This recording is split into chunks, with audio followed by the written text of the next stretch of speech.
Good afternoon, dear members. A very warm welcome to this 27th annual general meeting of the bank. I, on behalf of the members and management, hope and wish for the safety and good health of all the members and their families. In view of the outbreak due to pandemic, this meeting is being held through video conferencing or audio visual of the Companies Act and circulars issued by MCA. Members may note that the bank is providing a live webcast on the website of NSDL. The bank has received 3 corporate representation for 116 crore 36 lakh 25,834 equity shares of the bank, which represents 21.07% of the total voting share capital of the bank. The register of directors and key managerial persons, the necessary certificates from the statutory auditor, all relevant documents referred to in the notice of the AGM are available electronically for inspection by the members during the AGM. Members who wish to inspect such documents may send their request to me. While we have provided the e-voting facility to members, the same is also available to members during this AGM. Members who have not yet cast their vote may cast the same during the meeting. Please note that members who already voted on the resolution by way of remote e-voting will not be able to vote again at the AGM.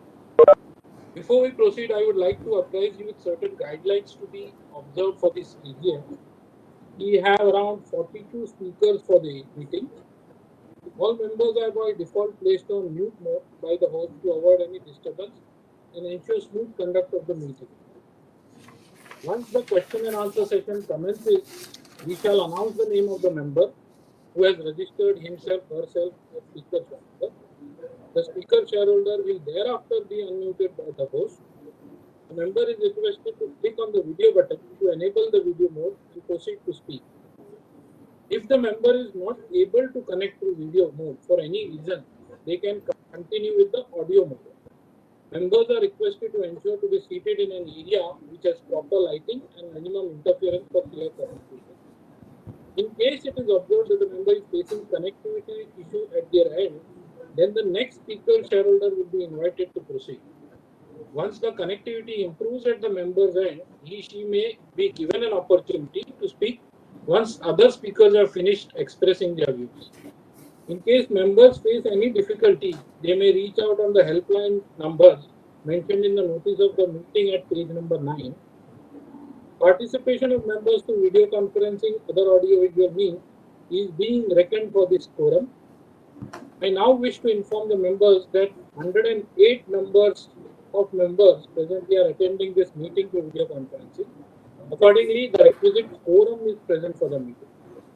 Now, without any further delay, I now request the chairman, Mr. Atanu Chakravarti, to continue with the proceedings of the meeting. Thank you. Over to you, Chairman, sir. Thank you, Santosh. I thank all the members, my colleagues on the board, and the auditors and the management team for joining this meeting over the video conference. Given the pandemic situation, the bank has taken all necessary steps for members to participate in this AGM through video conference or other audio-visual means and vote at the AGM. Now I take this opportunity to introduce all my fellow board members participating in this meeting through video conferencing mode. Shri M.D. Ranganath, Independent Director and Chairman of the Audit Committee of the Board. Mr. Sanjeev Sachar, Independent Director and Chairman of Nomination and Remuneration Committee. Mr. Sandeep Parekh, Independent Director. Mr. Malay Patel, Independent Director. Mr. Umesh Chandra Sarangi, Independent Director and Chairman of Stakeholder Relationship Committee. Shri Shrikant Nadamuni, Non-Executive Director. Dr. Mrs. Sunita Maheshwari, Additional Independent Director. Mrs. Renu Karnad, Non-Executive Director. Mr. Kaizad Bharucha, Executive Director. Shri Shashidhar Jagdishan, Managing Director and CEO.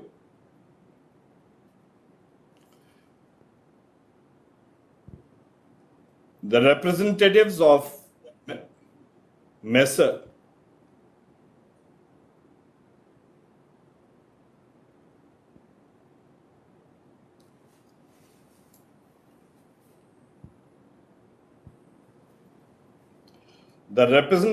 Messrs MSK and Associates, Statutory Auditors, and Messrs Alvin J and Company, Secretarial Auditors, are also attending this AGM through video conference. As confirmed by the Company Secretary of the company that the quorum for the meeting is present, I call this meeting to order. The annual report for the financial year 2021 and the notice convening this annual general meeting had been sent to you in advance through electronic means. I now, with the permission of members, take this opportunity to deliver my address for the occasion. Esteemed shareholders, my colleagues on the board, and management of the bank, I welcome you all to this 27th annual general meeting of your bank. I hope that all of you are keeping safe and well. We have just emerged out of a ferocious second wave of the pandemic in the country. My deepest condolence to those of you who have lost their near and dear ones. One of the lessons we have learned is that we cannot lower our guard. As India ramps up vaccination, we must remain committed to COVID-appropriate behavior and do our bit as individuals and organizations in our fight against this virus. During the year that went by, last year was unprecedented and a challenging one for the entire humanity. Lives have been lost at an unprecedented scale, and economies all over the world have been impacted adversely. Government has been trying to save lives and stabilize the economy through measures that cover a very broad spectrum. Your bank is a key institution for the economy. Over the past few months, since I took over as chairman of your bank, I've acquired insights into how your bank has rallied around to take care of its customers, employees, and society at large. At the same time, smooth and seamless transition of handing over the mantle to the new MD and CEO, Mr. Shashi Jagdishan, has been now ensured. Here, I would like to congratulate the management for their foresight and note the heroic effort of our employees, who kept the operations going even in the most trying circumstances. Many of them lost their lives. They are our unsung heroes. I join you all in paying my respects to them.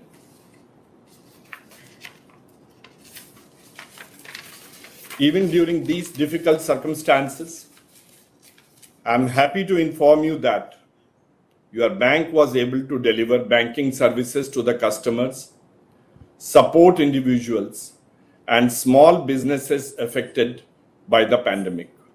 Our ability to do so stems from the robust systems, digital architecture, and sound fundamentals that have been built and tested over the past 2.5 decades.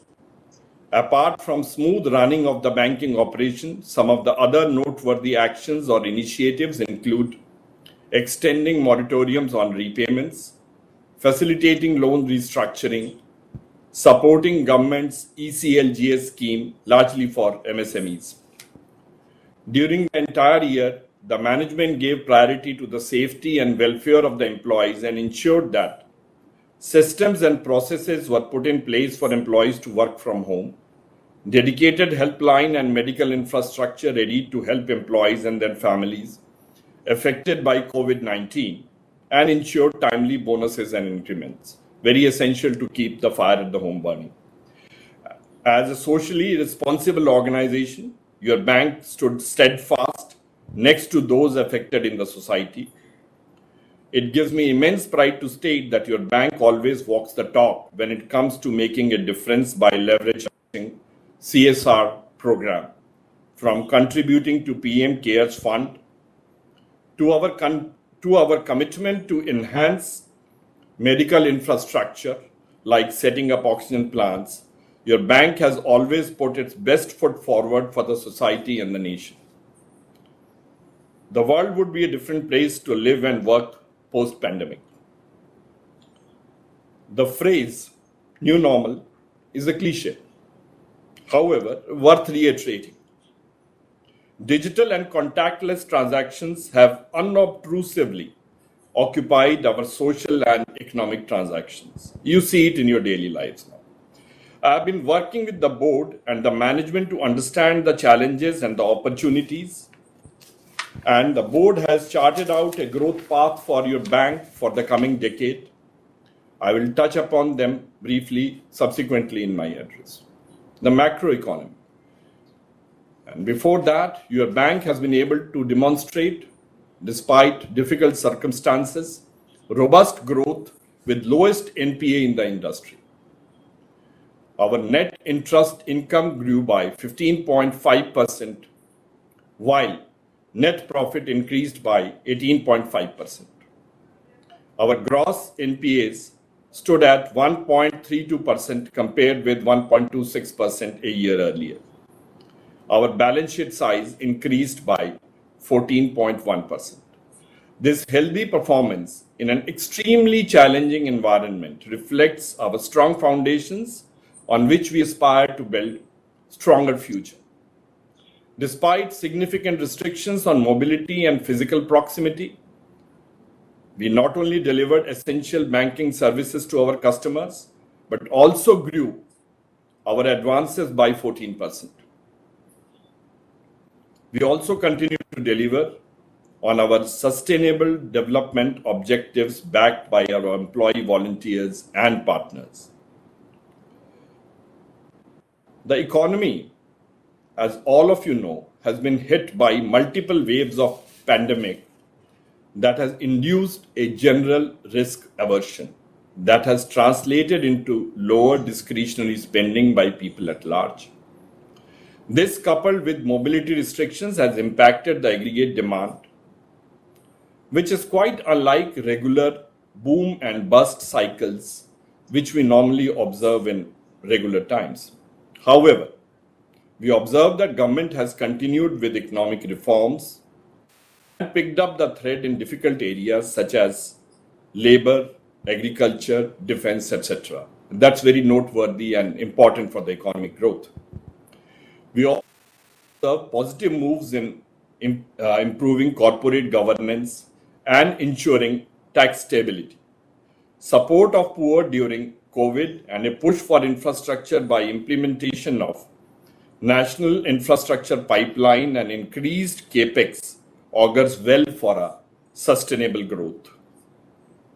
Bold expression of intent in disinvestment in public sector banks, insurance and oil companies has opened up a broader canvas for possible larger investment flow. As number of active cases come down and vaccination gathers pace, we estimate India's economy to grow at a fair clip and near and medium term. Coming to technology, your bank has always been at the forefront in adoption of technology and continues to do so. Yes, your bank has faced technology challenges and it has also invited actions from the regulator. Your bank has taken it in the right spirit. The management has displayed utmost grace and humility and taken these setbacks as a learning to improve and upgrade the system for better service to the customers. I'm happy to inform you that the bank is already on its way to a scale-changing technology adoption and transformation agenda. Broadly, this has 4 pillars: infrastructure scalability, disaster recovery resilience, information security enhancements, and monitoring mechanism. In the coming time, the enterprise technology factory and digital factory that have been put in place will act as a core backbone to both run and build the bank in near future. As we see the road ahead, your bank is always future ready. Your bank has a robust process to continuously scan the environment for opportunities and challenges, and has put in place plans to capitalize on the opportunities and meet the challenges. A future-ready bank means that our growth engines of corporate banking, MSME, agriculture and rural, government and institutional banking, private banking, retail assets and payments will be powered by robust technology and digital platforms. These growth engines will account for the bulk of our future investments and can be broadly classified as business verticals and delivery channels. Even as the bank continues its focus on corporate and government business to drive growth, the bank has created a new business segment of commercial, that is MSME and rural banking, to capture the next wave of growth. This will not only reinforce your bank's top position in the MSME segment, but also strengthen efforts to serve customers in both India and Bharat, and even consumer segments like tech-savvy and millennials going forward. The delivery channels will be complemented with digital marketing, even as your bank leverages the branch channel and virtual relationship channels. The bank's focus in the time to come will be more granular and consist of the following: the customer centricity driven by the project range towards zero paper, zero touch, while we will be having our feet on the ground. Enhanced compliance culture, further entrenched and embedded risk management and compliance framework across operations and functions, advocating nurture and care. Your bank would continue to lay emphasis on the core values of good corporate governance with a risk-conscious culture. Towards this, the management is further strengthening the core enabling functions of internal audit, credit and underwriting, risk management and compliance to support its growth ambitions. The bank will continue to leverage its balance sheet strength with an unwavering focus on asset quality to deliver sustained growth while making a meaningful difference to the lives of the people that the bank touches. The bank continues to collaborate with government in myriad ways to bring vast unbanked and underbanked population into the economic mainstream. I take this opportunity to reaffirm your bank's commitment towards nation building. Your bank continues to make a difference to the lives of people through its social initiative. I'm happy to state that your bank has so far touched the life of more than 8.5 crore Indians under its CSR initiative named Parivartan. Your bank also realizes the importance of environment protection, that is very vital aspect within the ESG framework. The bank has taken cognizance of ESG in its business plans and has put in place a broad strategy will be fine-tuned as we move ahead. Our customers make the HDFC Bank. We humbly apologize for the times when we have not been able to live up to the customer's expectation. As we move forward, I reiterate the bank's primary goal of serving the customers with utmost humility, care, and efficiency. Keeping their trust is the core value of your bank. It is the bank's commitment that in the coming time, our customers will see the changes as we work with renewed vigor to enhance customer ease and experience. In the time ahead, your bank will continue to play an even more significant role for the betterment of Indian economy and its people. I, on behalf of the board and management, would like to thank our customers, investment and investors, and all stakeholders for their continued faith and trust in us. Please stay safe in the coming days, and thank you. Members may please note that as per Companies Act 2013 and the Secretarial Standards, any qualification, observations or comments on the financial transaction or matter mentioned in the statutory auditor's report shall be read out in the general meeting. I'm pleased to announce that auditors have given unqualified reports. Accordingly, I take the audit reports as read. With the permission of members, I shall also take notice convening this meeting as read. Since the meeting is being held by way of video conference and through e-voting, there cannot be any proposing seconding of resolution. In view of this, we take all the resolution enumerated in the notice as proposed and seconded by the members. Before we invite the speaker shareholders to speak, I request all speaker shareholders to limit their speech up to maximum of 2 minutes and focus their queries on matters pertaining to annual report and notice of the AGM for the smooth and seamless proceedings of the meeting, and ensure that maximum number of people are able to speak. So that after hearing out all the queries raised by the speaker shareholders, the management will respond to the same collectively and comprehensively. In case members have any service related or customer complaints or grievance, they are requested to contact the dedicated customer care as mentioned at page 358 and 359 of the annual report. Similarly, in case of any queries on issues relating to shares of the bank, our registrar officials or secretarial department would be very happy to help the members. With this, now I request Company Secretary to invite our speaker shareholders to speak. Thank you. Thank you, sir. May I request the moderator to announce the name of the speakers in sequence, please?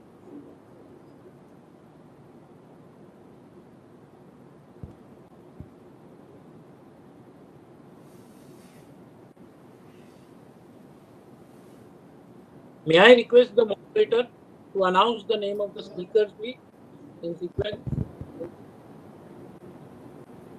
Shareholder HS Patel, you have been unmuted. You may ask your question. Hello. Yes, you're Mrs. audible. Patel. Please ask your question. Yeah, thank you. Good afternoon to all of you, all the board members. Respected Sir Ms. Tanu Chakravarti, our new entrant, Sir Shashi Jagdishan, the CEO and MD. I welcome you on the board and wish you good luck. Our Mr. Kaisa Dacha, Madam Renu Karnad, and other members on the board. I wish all of you a very good afternoon and all the best. I also thank over here our Mr.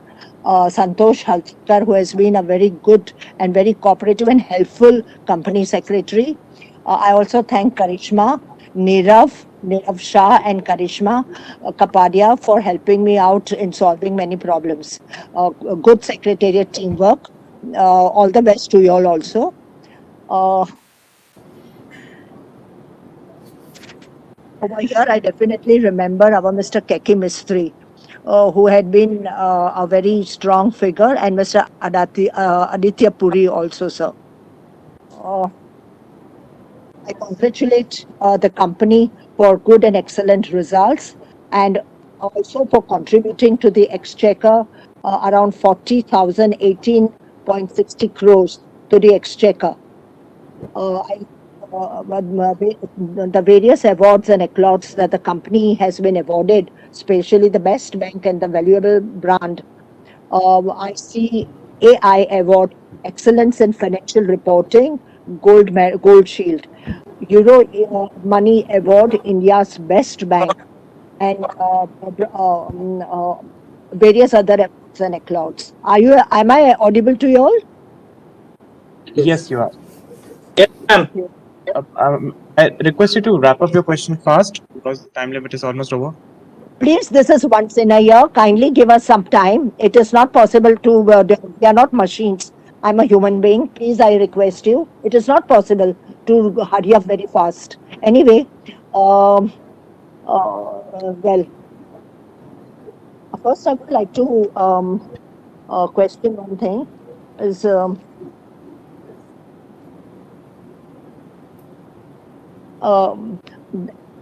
your quarter one results of this year has been very good, very excellent.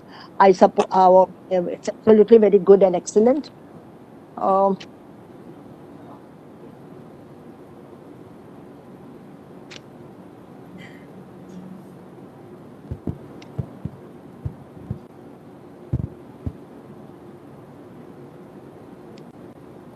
Yeah, making a hurry. Acha, what steps are the management is management taking to ensure that there is no more technical lag or failure of moving ahead?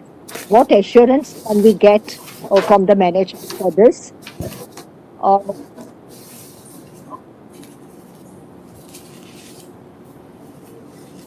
well, your CSR activities has been excellent. Um, RBI's ban on issuing new credit cards, withholding the digital too, and appointment of the third party regulation, IT audit in our bank. What steps the management has taken? Are you able to hear me? Yes, Yeah, we Mr. can. Patel, go ahead. IT audit in our bank. What steps the management has taken to ensure? And further assurance is management giving for this technological lag in moving ahead? Um, I congratulate the bank for the lowest NPAs, 1.32%. Advances has grown up by 16%, and the balance sheet has increased by 14%. Indeed, I congratulate all the management team, all the employees of this corporation who have put up a good service. And even in this most crucial COVID times, they have stood and worked hard, and all your branches were also open and has given good services. Excellent service by all the employees of your bank. I congratulate them. It's the most reliable and the best bank in our country. I would go to the extent of saying that. Uh, mm, and the NPS is only 1.32%. It's really credible Thank you, to you. ma'am. Last 20 seconds for you, please. Yes, yes. And sir, in formerly there used to be many parcels on the board. I find only Kaizad Bharucha and Jimmy Tata. I really wish that we keep Mr. Keki Mistry as one of the directors on the board, and let there be some few parcels on the board. Thank you very much. The run and build bank of the future. I wish the bank and all the employees all the very best. Good luck to you all.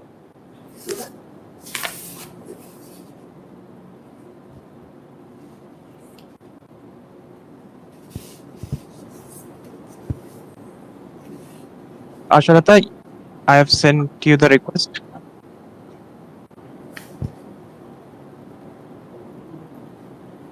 I request you to unmute yourself.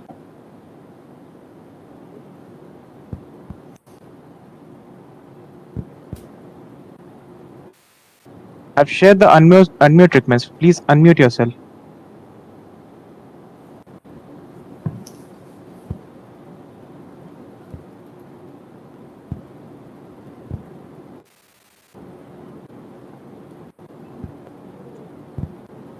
I think we are facing some technical issue. We are moving on to the next speaker.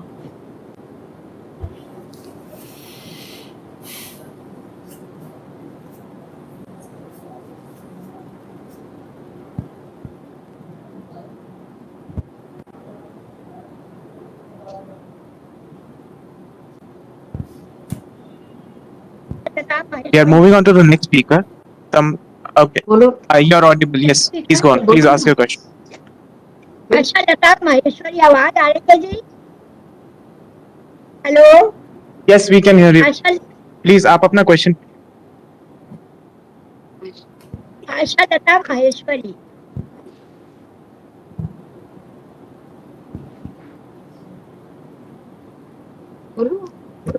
We can hear you, ma'am. Hello Ask your We can question. hear you. मेरी आवाज आ रही है जी आशा Lata Maheshwari Yes, आशा लता आपकी आवाज आ रही है. मैडम आ रही है अच्छी तरह आ रही है मैडम. चलिए. अच्छा जी, श्रीमान चेयरमैन साहब, मेरे एमडी साहब, सभी मेरे डायरेक्टर भाई, आप सभी को मेरा आदर नमस्कार है। और चेयरमैन साहब, मेरा नाम आपको पुकारा आशा लता माहेश्वरी, बहुत पुरानी शेयर होल्डर हूँ जी मैं। और चेयरमैन साहब, एमडी साहब, मेरा मन का बहुत ही मैं उनका सत्कार करती हूँ एमडी साहब का, और उनको पहले नमस्कार भी करती हूँ। एमडी साहब, मेरा मन का आपके आपसे पर्सनली मिलने का मेरा बहुत मन था कि आपको मैं आकर आज बधाई दूं, लेकिन आज के समय को देखते हुए मैं पर्सनली तो आपसे नहीं मिल पाई, और क्या करूं, आज का समय ही ऐसा है। और चेतना सब हर पैरामीटर्स में आपने इम्प्रूवमेंट दिखाया है एमडी साहब ने। बैंक की नेट इनकम 15% बढ़ी है, नेट प्रॉफिट 18 बढ़ा है, नेट एनपीएस लोएस्ट रहे कंपेयर टू अदर बैंक, काफी अवार्ड भी मिले, और हर तरफ से आप शेयर होल्डर का आप खुश करके रखे हैं। शेयर का भाव भी बहुत बढ़ गया है। चेयरमैन साहब, यहाँ इतना जरूर कहूंगी, दुआ है मेरी खुदा से कि यूं ही आप पर खुशियां बरसती रहे, इसी तरह आपकी हर ख्वाहिश में पंख लगते रहे। चेयरमैन साहब, हमारा तो अब शेयर का भाव भी बहुत बढ़ रहा है, कहीं ऐसा ना हो कि हमारी जो ब्रांचेस और बहुत ज्यादा बढ़ जाए, तो कहीं ऐसा ना हो कि हम जो शेयर होल्डर पुराने हैं उनको सब भूल ना जाएगा। ये मेरी रिक्वेस्ट है ब्रांचेस खोलने से पहले, क्योंकि आजकल ऐसे ही हो रहा है, इतनी ब्रांचेस खुल जाती हैं कि पुराने शेयर होल्डर को फिर भूल जाते हैं। और चेयरमैन साहब, मैंने बैलेंस शीट देखी, पढ़कर मैंने एसएलआई प्रोग्राम लाजवाब है जो देखा, इसमें कोई मुलाकात नहीं, इसका कोई जवाब ही नहीं है। दुनिया में आपने जो इतना किया है औरतों के लिए, वो तारीफ के काबिल है। स्वच्छ भारत के लिए भी आपने बहुत कुछ किया है, 23,000 से ज्यादा टॉयलेट बनवाए हैं। आज हमने आज गर्व है कि मैं इस बैंक की शेयर होल्डर हूँ, हमें आज गर्व हो रहा है इस बात का। चेयरमैन साहब, मेरी शुभकामनाएं थी, हमेशा रहेंगी। मैं यहाँ ये 2 वर्ड कहूंगी, सपना पूरा हुआ आपका, एमडी साहब के लिए सपना पूरा हुआ आपका, कंपनी की शान बढ़ाई। सलाम आपको और आपकी टीम को, जिनको दिल से देती हूँ मैं बधाई। और चेयरमैन साहब, यहाँ मैं सभी एग्जीक्यूटिव्स को, थैंक यू मैम. एम्प्लॉयज को, प्लीज, आपका समय पूरा हो रहा है, एक please minute wrap up. Chairman साहब, बस 1 मिनट, बधाई देती हूँ जिनकी मेहनत से ये रिजल्ट आ रही है। खास करके लक्ष्मी की बहुत सराहना करूंगी, जिसने मेरे को इस तकलीफ के समय में बहुत मेरी हेल्प की है। और लास्ट में मैं कहूंगी चेयरमैन साहब, शुभकामनाएं देते हुए, मंजिल अपनी पाकर जग में धूम मचाई है, कामयाबी से मिली आपको, उसकी मैं सबको बधाई देती हूँ। चेयरमैन साहब, एमडी साहब, मुझे तो आज आपके लिए फूल लाने थे, और आप देख रहे हैं देश की हालत, मैं फूल तो आपके लिए नहीं ला पाई, और आपके काम को देखते हुए मैं अपने दिल से आपको बहुत बहुत बधाई देती हूँ, और स्ट्रांगली सपोर्ट देते हुए मैं धन्यवाद। Thank you ma'am. Thank you, Maheshwari. Thank you.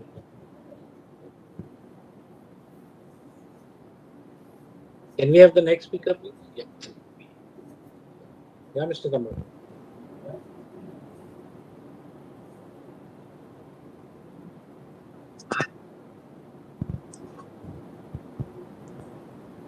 Tamal, I have shared the unmute request. I request you to unmute yourself.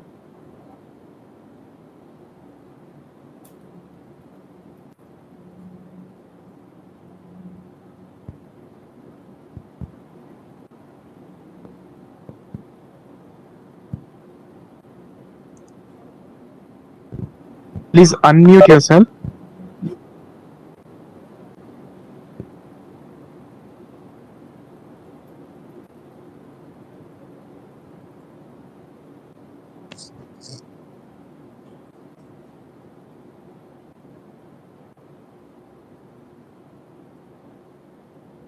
Is it okay, sir? Yes, we can hear you. No. Actually, my broadband is not working. Respected Mr. Chakravarti, Mr. Jagadishan, Mr. Karnad, and other directors of the bank, myself, Tamal Kumar Mazumdar, and a small shareholder from Calcutta. Sir, my first point, I have strong objection as regards the time limit is concerned. It's 2 minutes. Annual report is 364 pages. And there are so many issues to it, because not the good thing, there are so many issues. And as and if we notice our chairman, group chairman, beloved Mr. Deepak Parekh always allows us to share our thoughts with the bank. So 2 minutes, if you're saying hello, that's 2 minutes is over. I think he will give us time to share our thoughts in this regard, because I have done all subsidiaries also. Your thoughts with us. Must mention, due to scan of 2 pages of annual report, as one font size become very small. So 364 pages become 182. And the font size was 52%, and it was really a problem to read the annual report.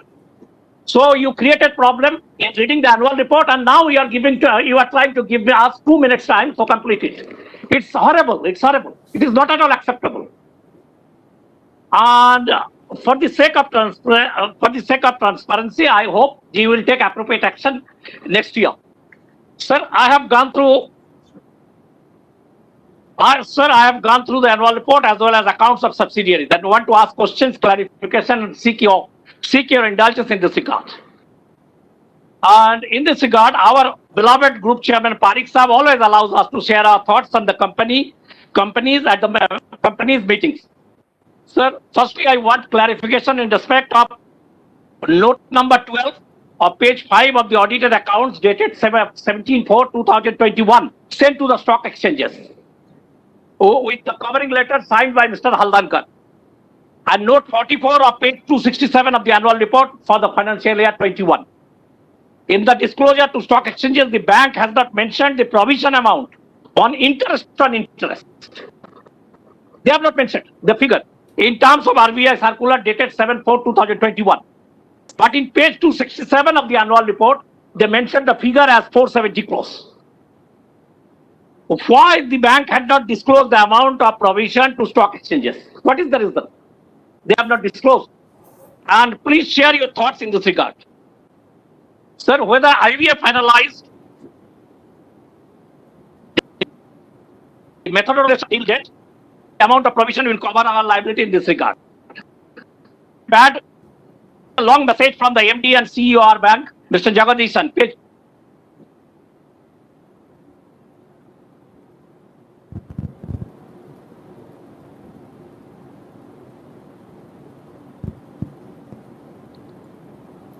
We move on to our next speaker. We face some technical.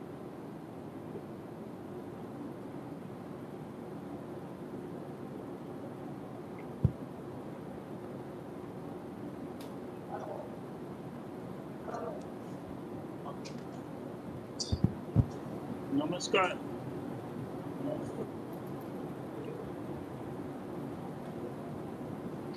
Gautam Tiwari, I have sent you the unmute request. Request you to unmute yourself. Unmute. Sir, can you listen me, sir? Yes. Go ahead. Ask your question. And can you see me, sir?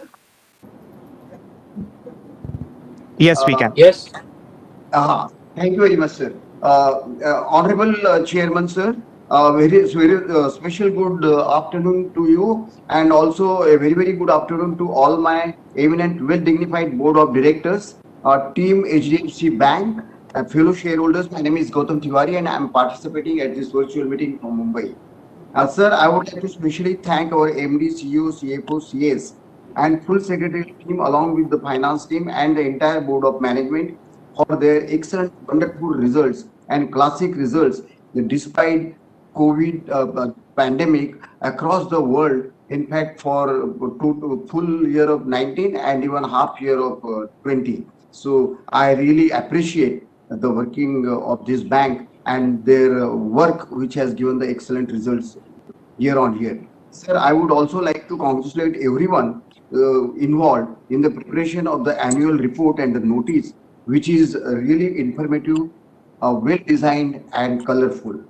Sir, our secretarial team, Mr. Santosh Haldarkar और Lakshmi ji, Lakshmi is always Lakshmi, that is Lakshmi ji की तो बरसात हो रही है अपने अपने bank पर, और हमारे हमारे जो कपाड़िया है, कशिश पुरी जी हैं, और जो भी लोग हैं टेक्निकल टीम है, इन लोगों ने इतना अच्छा साथ दिया है, इतनी अच्छी हेल्प की है सर ये वर्चुअल मीटिंग ज्वाइन करने में और कंपनी को संवारने में, बैंक को संवारने में, कि जो अपने आप में लाजवाब है। बहुत ही अच्छी इन्वेस्टर सर्विस इन्वेस्टर केयर है इन लोगों की सभी की।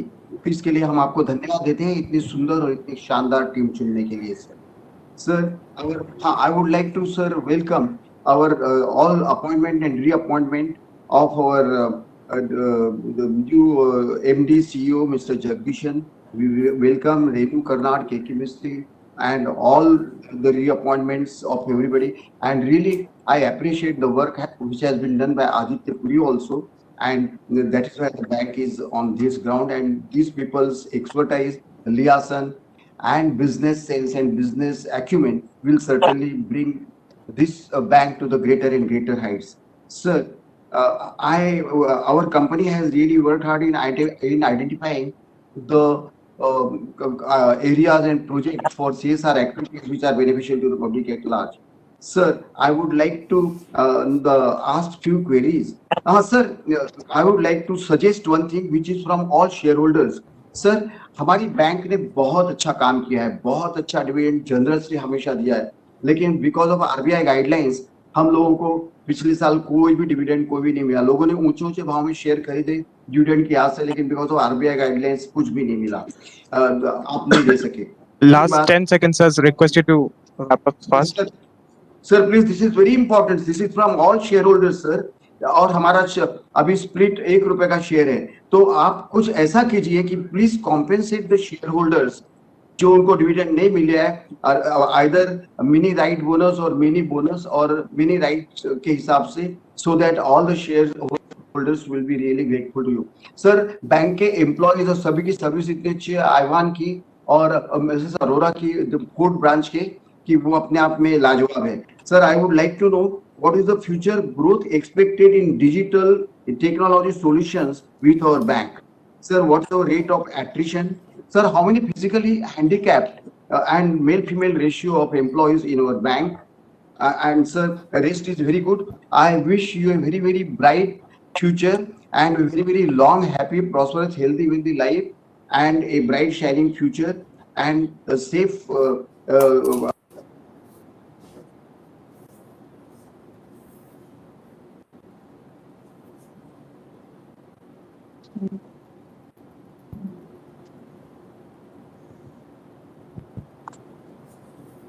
Mr. Santosh Saraf.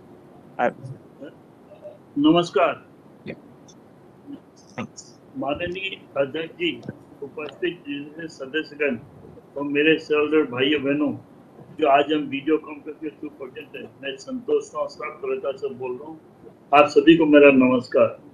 आशा करता हूँ आप सब डायरेक्टर और उनकी फैमिली और जितने हमारे कर्मचारी और उनकी फैमिली इस कोविड टाइम में सुरक्षित और स्वस्थ होगी। सर, एक सर मैं अपनी संवेदना प्रकट करना चाहता हूँ, जो हमारे बैंक का कर्मचारी लोग अपना ड्यूटी निभाते हुए इस कोविड के पीरियड में जिनकी घटना घटी है, उनके लिए मैं संवेदना प्रकट करता हूँ। और भगवान जब प्रार्थना करता हूँ तो भगवान उनके परिवार को हिम्मत दे दुख की घड़ी में, और वो उनको साहस दे। सर, एक मैं आपके सेक्रेटरी डिपार्टमेंट की टीम को भी धन्यवाद देना चाहता हूँ, संतोष जी की, जिसमें निर्मल आदि जो है उन्होंने काफी अच्छा काम किया। लिंक भेजो, कई बार उन्होंने इंक्वायरी भी की कि मुझे लिंक मिली कि नहीं मिली। तो एक सर मैं बैंक को धन्यवाद देना चाहता हूँ कि आपने 650 रुपया 1% डिविडेंड दिया, काफी अच्छा डिविडेंड दिया सर। लास्ट में तो नहीं मिला दिया। एक बैंक को धन्यवाद देता हूँ सर, आपने इस कोविड पीरियड में 354 नए ब्रांच और 1186 ATM खोले सर, ये भी काफी प्रोग्रेस कर रहा है सर। सर, मेरा ये कहना है, मतलब जो 3 दिसंबर से अपने जो क्रेडिट कार्ड के ऊपर में जो आरबीआई का बैन है, इसको रिमूव करने के लिए क्या स्टेप उठाए हैं? कारण ये कि इसके कारण सर हमें काफी लॉस हो रहा है। कि मैंने सुना कि 11 लाख कार्ड आईसीआईसीआई ने इशू किए सर, और अभी 22 जुलाई से सर मास्टर कार्ड भी बंद हो रहे हैं। तो मैं चाहूंगा क्या स्टेप आप जल्दी से जल्दी उठाइए, कि हमें बिजनेस का काफी लॉस हो रहा है सर। दूसरा सर, हमारी 2 सब्सिडरी है, एक आपको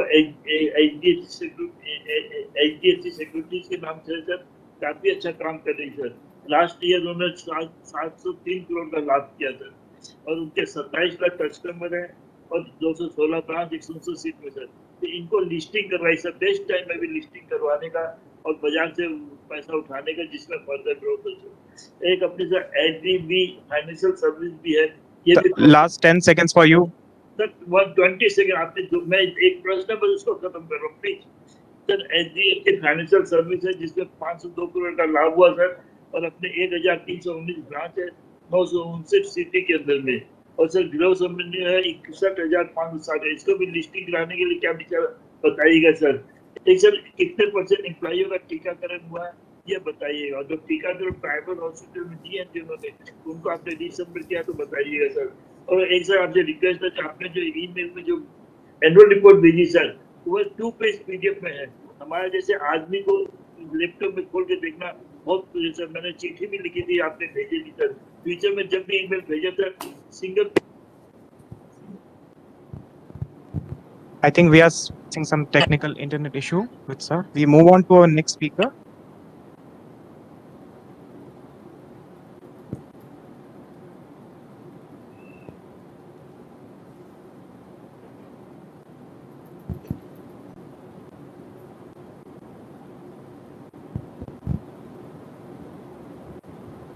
So I have sent you unmute request. So you're not audible. Request you to unmute yourself.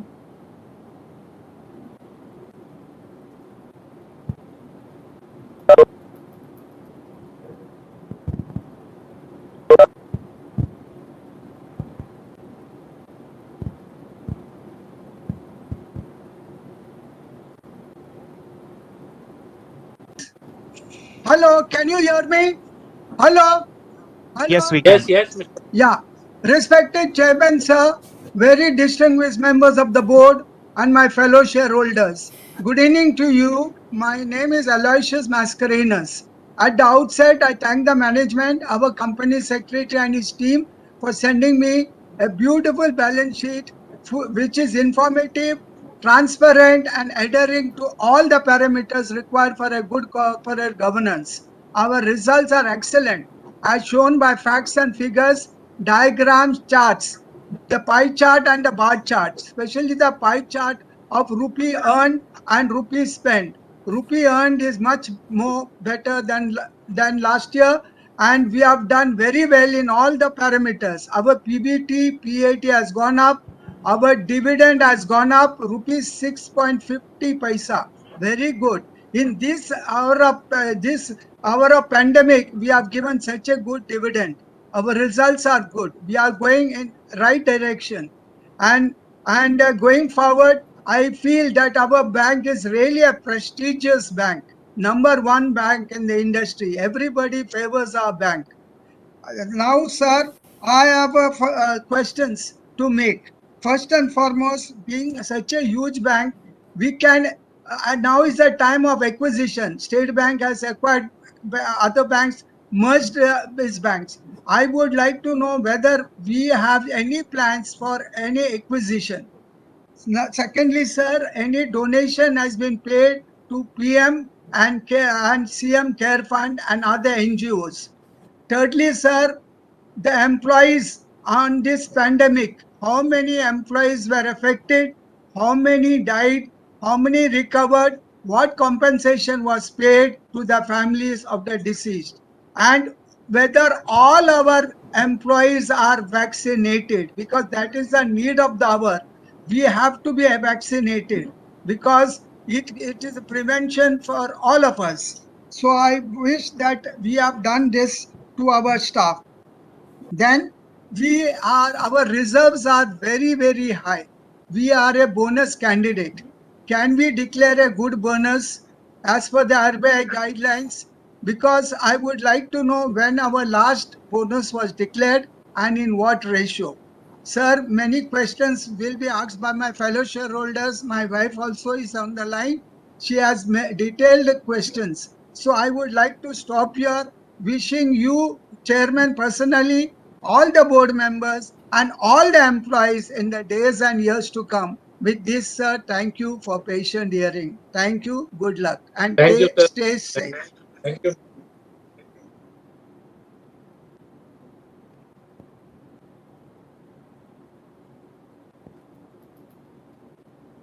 Thank you. We move on to the next shareholder. Just call Mrs. Mascarenas. Please call Mrs. Mascarenas. The line is on.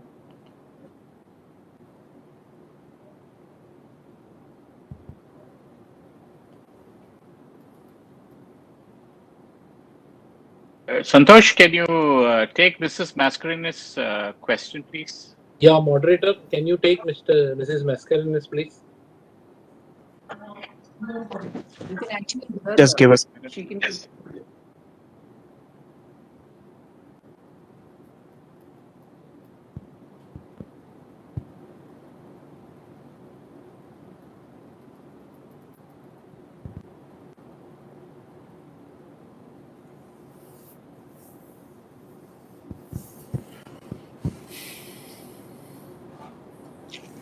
Hello, can you hear me? I am Mrs. Mascarenas. Yes. I am speaking from Mumbai.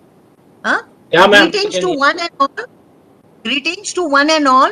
I definitely thank our company's secretary, Mr. Santosh, always happy, as his name suggests, and his team for sending me AGM report. Of course, I would very much like the physical report because I find it very difficult as being a senior citizen with my eyes watering.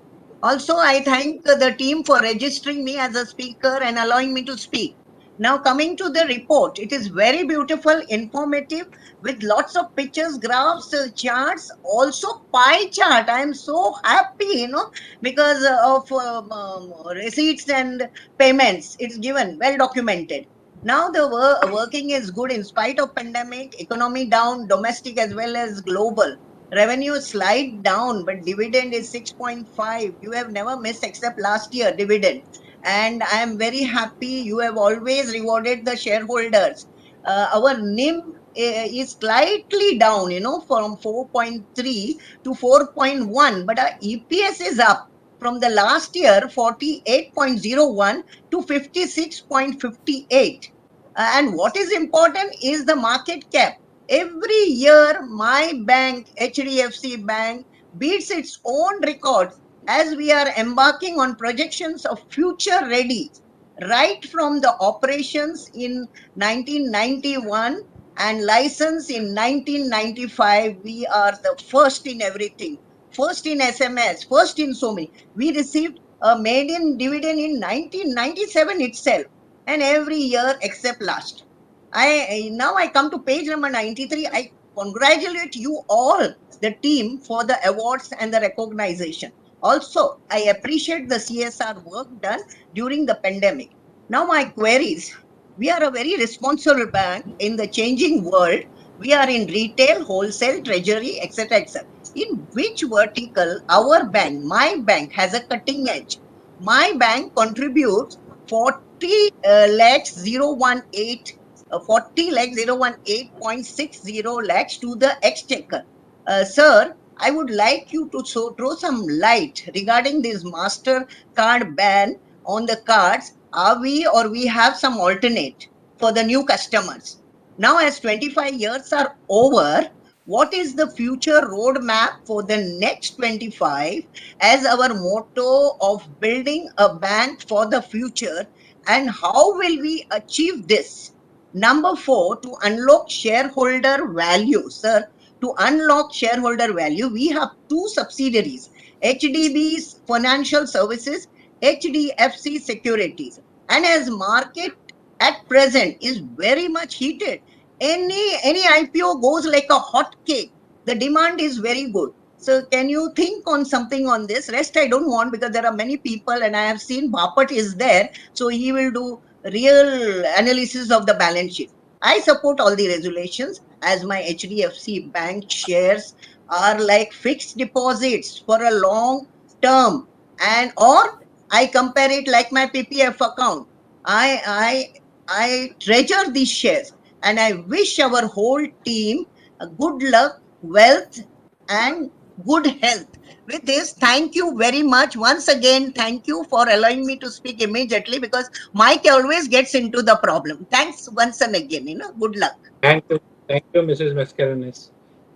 Can we have Praful Chawda, please? Mr. Praful Chawda.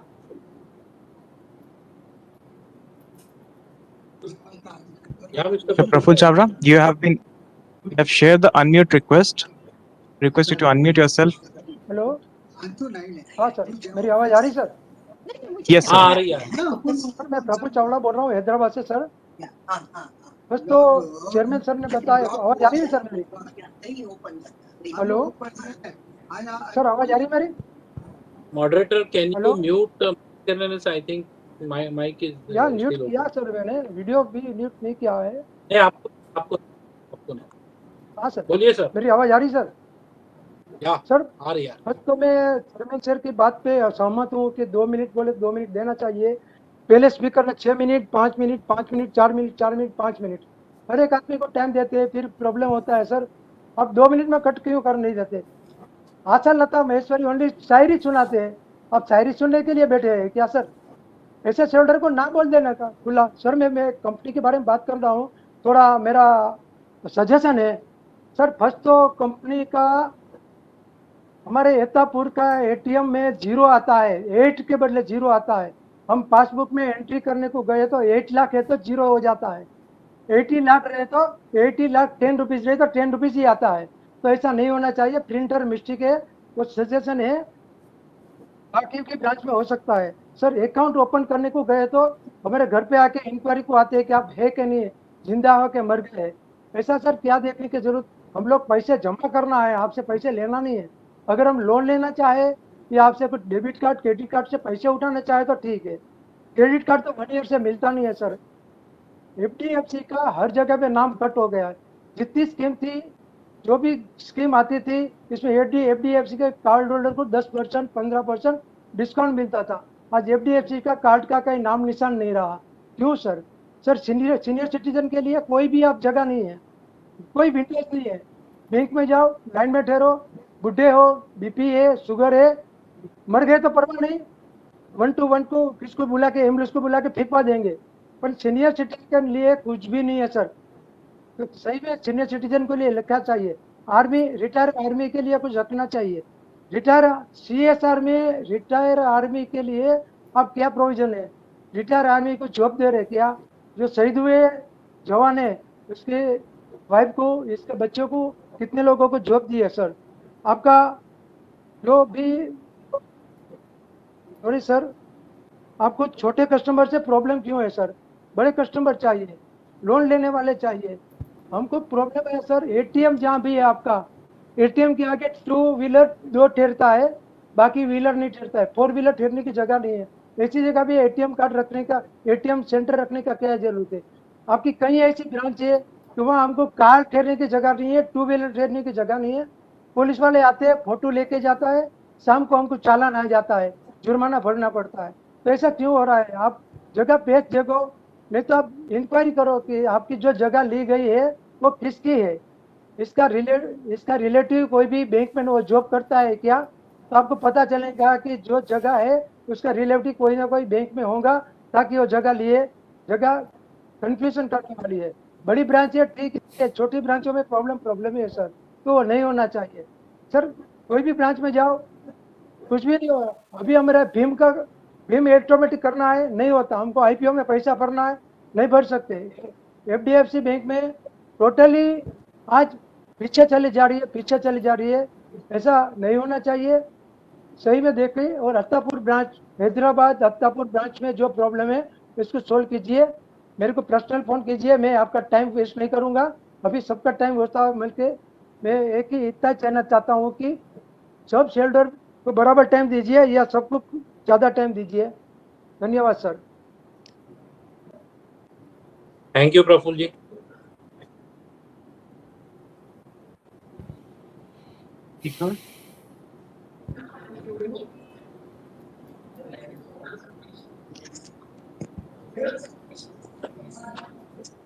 Kamal Kumar Manjuna sir, I have sent the unmute request.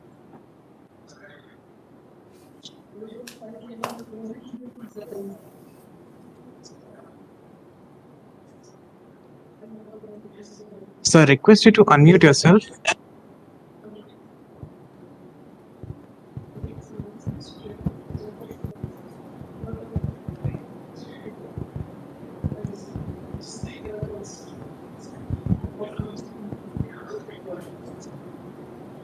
Is it okay, sir?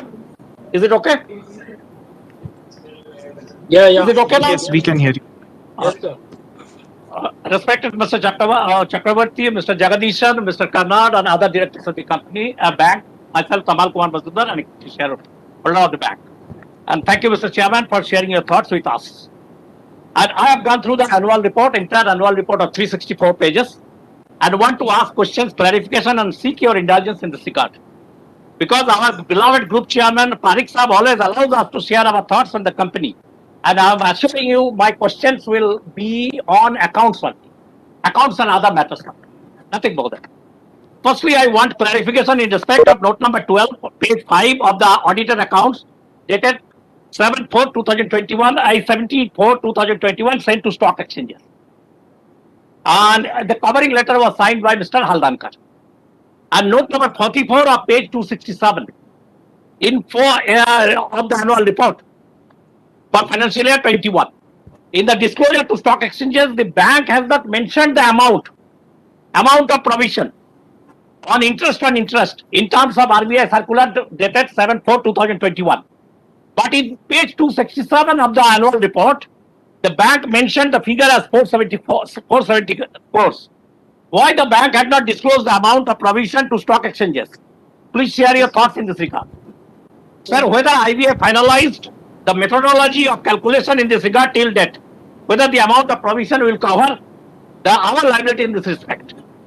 Sir, I felt bad reading the long message of the MD and CEO of bank, Mr. Jagadishan, page 20 of the annual report. Where he avoided many things. He termed Mr. Puri as iconic ex-managing director, but failed to mention that the repeated technical outages was more than 2 years old, and an incident during his time prompted RBI to ban the bank from issuing new credit cards from 2/12/2020. Impact of the bank also not mentioned.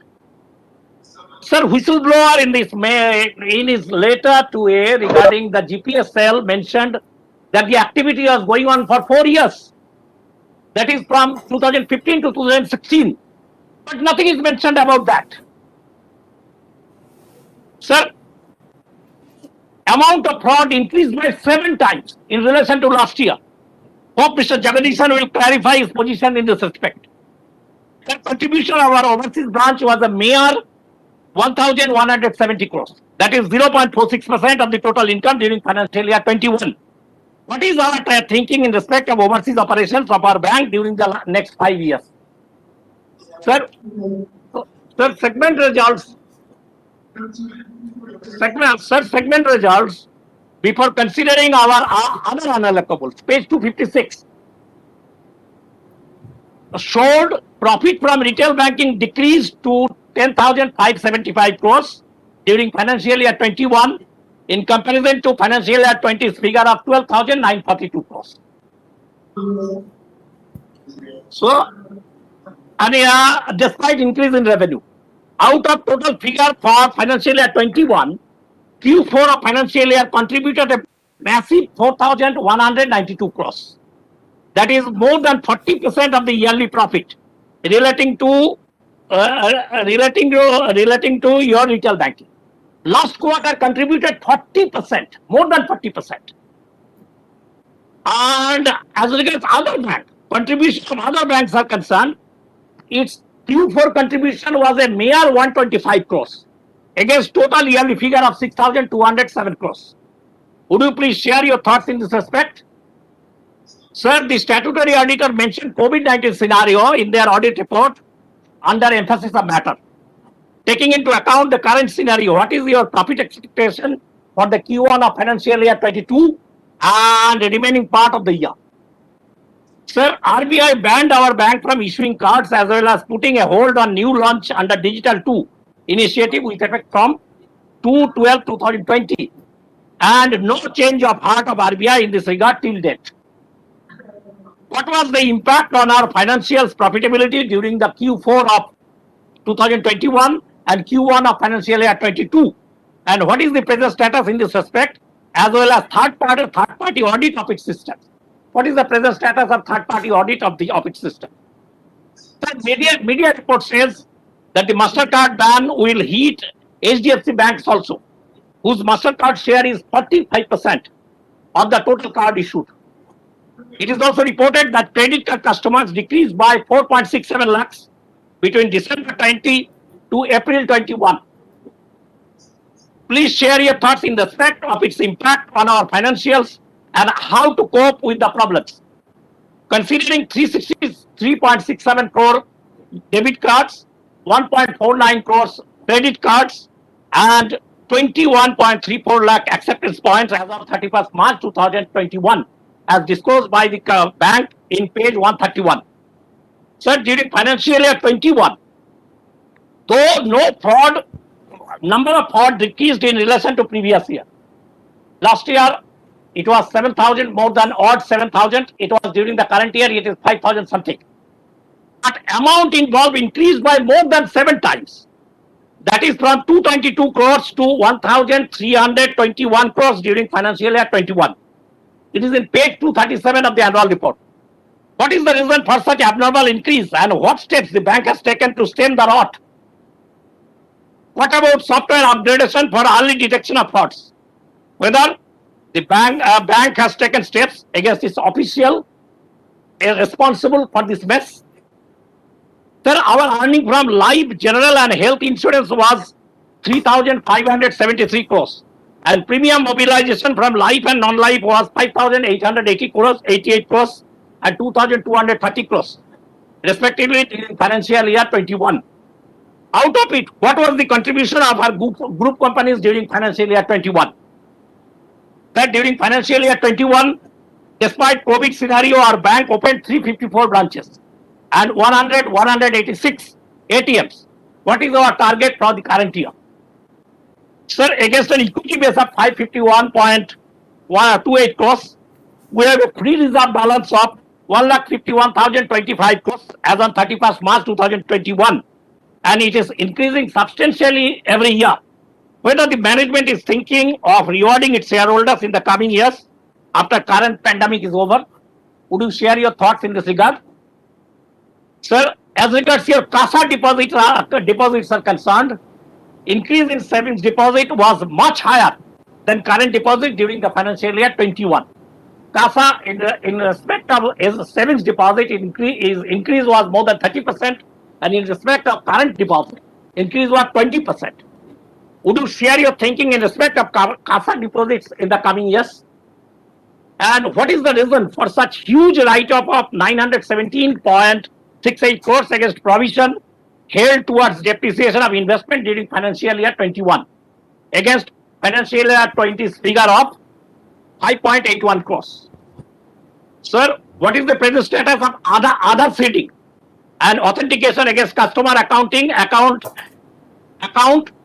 under savings, current, etc.? And what is the rationale of purchasing 3.55 crores equity shares of HDFC Argo General Insurance Company Limited at a cost of 1,906 crores?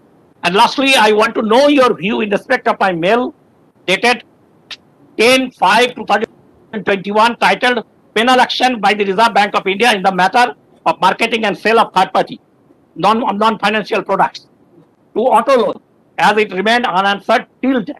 Chairman, I hope you will, because it remained unanswered, I hope you will throw some light in it also.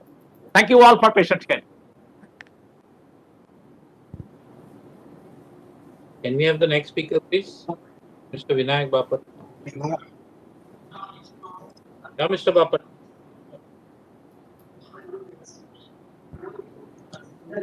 Can you hear me, please? Yeah, Mr. Bapat. Hello. We can hear you. Good evening. Can you hear me? Yeah, we can hear you. Am I audible? Yeah, you are audible. Yes, you're audible. Okay. Respected Chairman, members of the board, uh, Shashi Jagdishan, new MD, first year. Very happy to see that in spite of these challenging circumstances, Shashi Jagdishan and his team have settled down well and have given us a good performance, especially given the challenging conditions. Sir, as chairman, you are welcome to this August organization. This is a great institution, and I'm sure you will enjoy your tenure on the board. Unfortunately, the way I see the AGM notice, I am constrained to say that your tenure might be limited to the end of this meeting. There is no resolution on the AGM to reappoint you as a director in the first place, especially because as additional director, you held the seat only till the conclusion of this AGM. Similarly, Mrs. Maheshwari also should have been up for re-election at this AGM. Unfortunately, I don't see these notices or the resolutions in 1 to 12.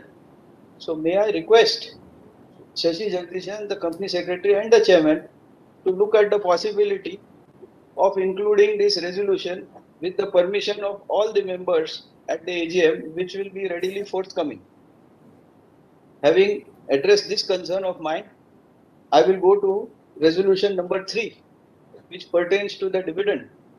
Sir, we are seeking approval at this AGM for dividend paid in FY 1920, means pertaining to the financial year 1920.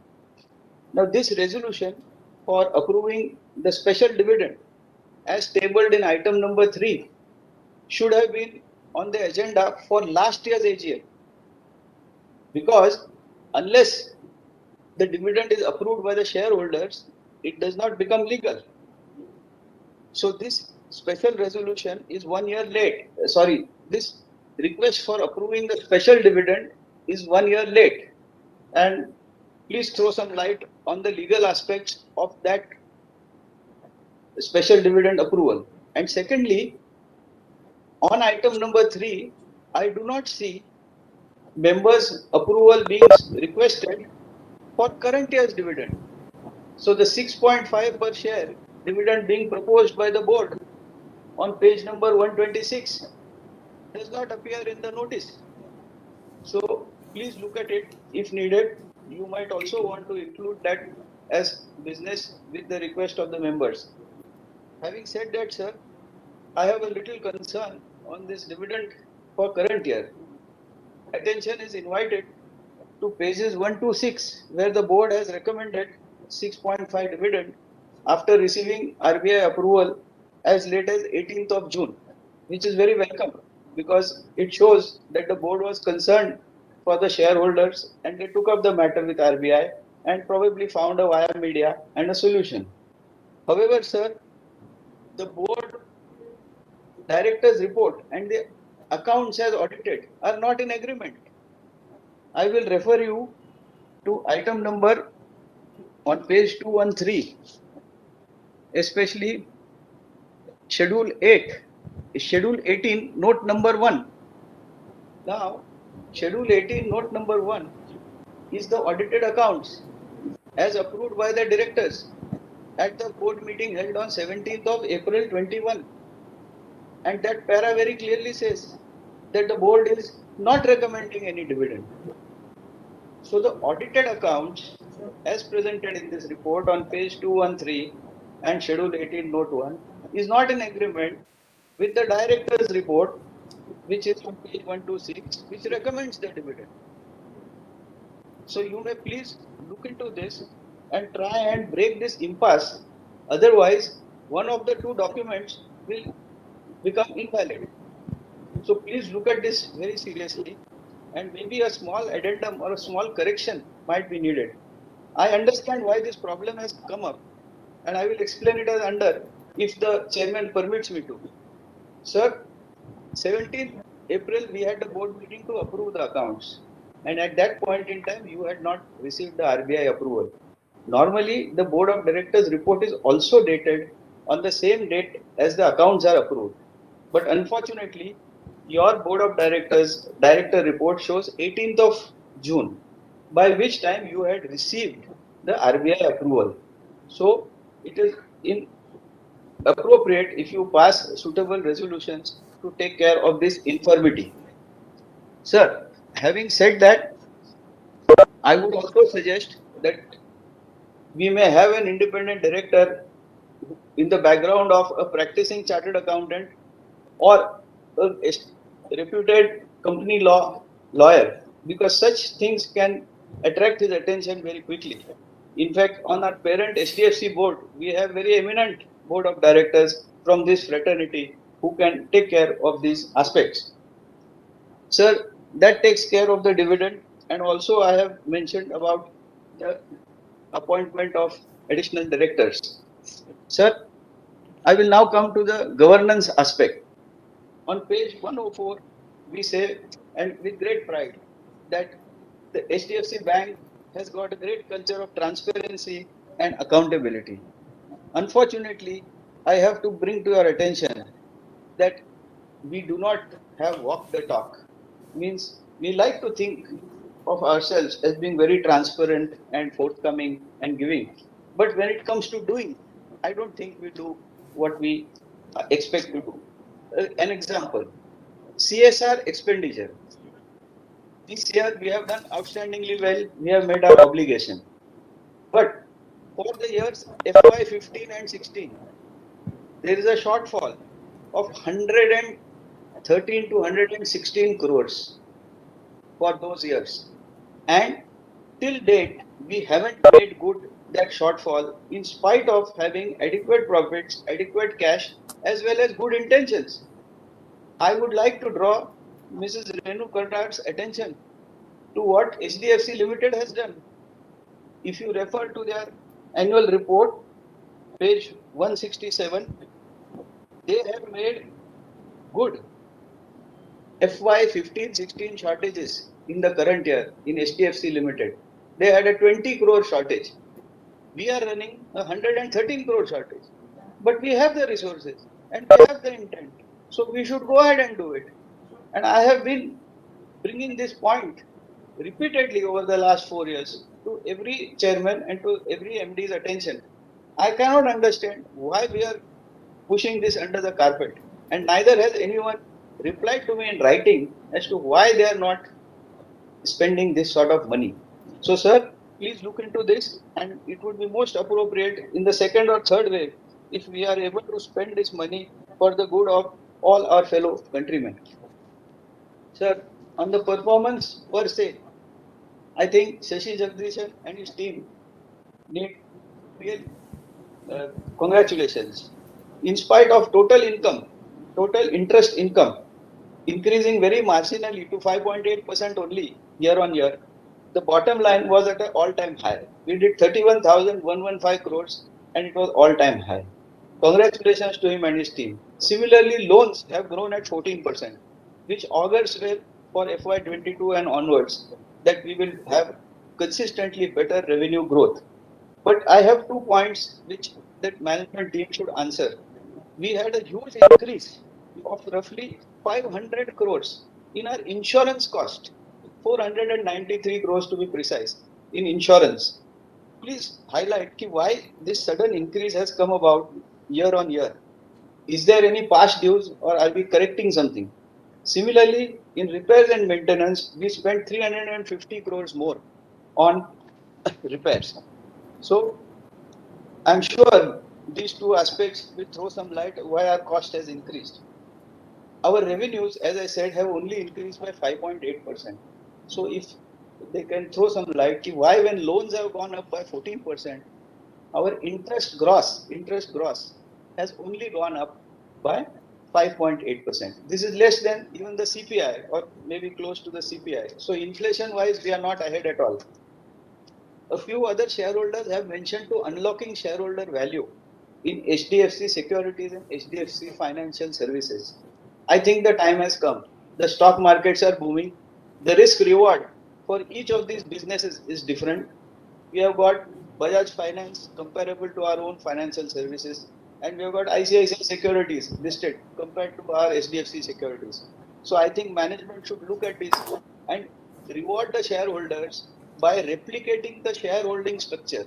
Now this government of India is successfully doing in NMDC. NMDC steel plant is being divested, but government is taking care to ensure that the pattern of shareholding will not undergo a change. So thus the shareholders will be rewarded for their patience as well as their continued interest. Sir, I have another query for the operating people. There is a small micro MSME company which has been repeatedly last 5 years asking the bank for a loan. This is a blue chip. This company is as good a blue chip as HDFC Bank.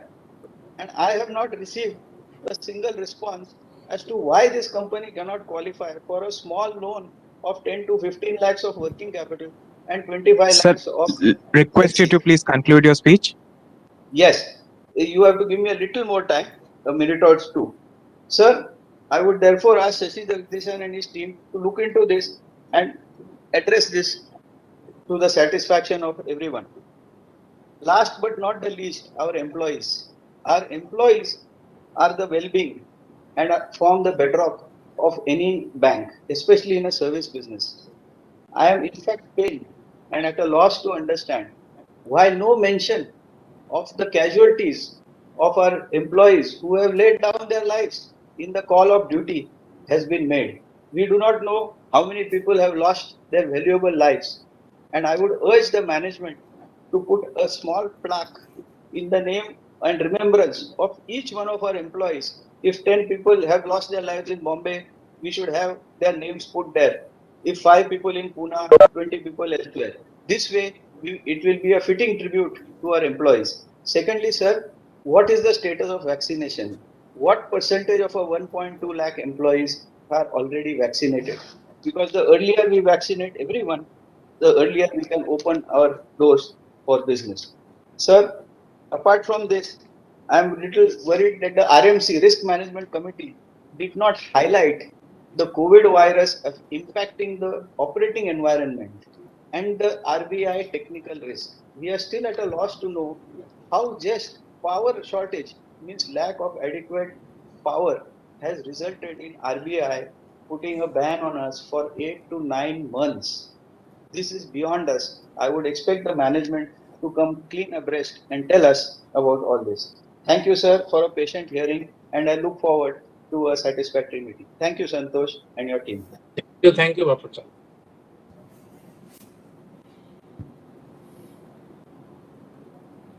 Mr. Yusuf Rangwala.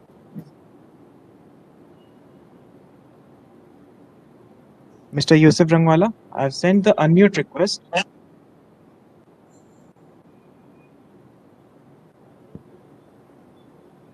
Please unmute yourself, sir.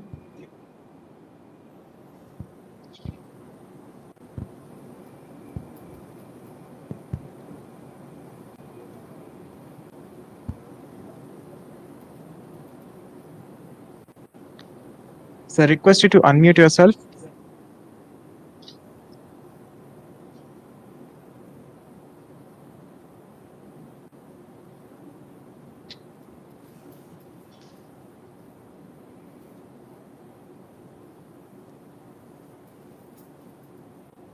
Hello, good morning, sir.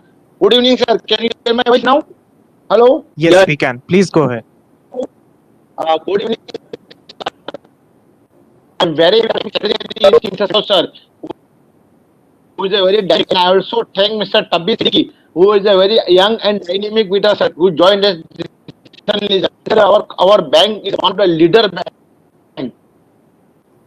And अपना bank का sir इतना अच्छा है, I share Gujarat sir वहाँ पे भी branch है, यहाँ पे भी हमारा आईमा सेंटर और आपका ऑल ओवर इंडिया में कनाडा, अपना यूएस से कनाडा, फॉरेन, सिंगापुर, मलेशिया और एक फॉरेन कंट्री में अपना ब्रांच है गया, और चाइना, जापान में अपना नेपाल में सर, और तो सर आपने बताया कि आपने 23,000 टॉयलेट आपने बनाया है.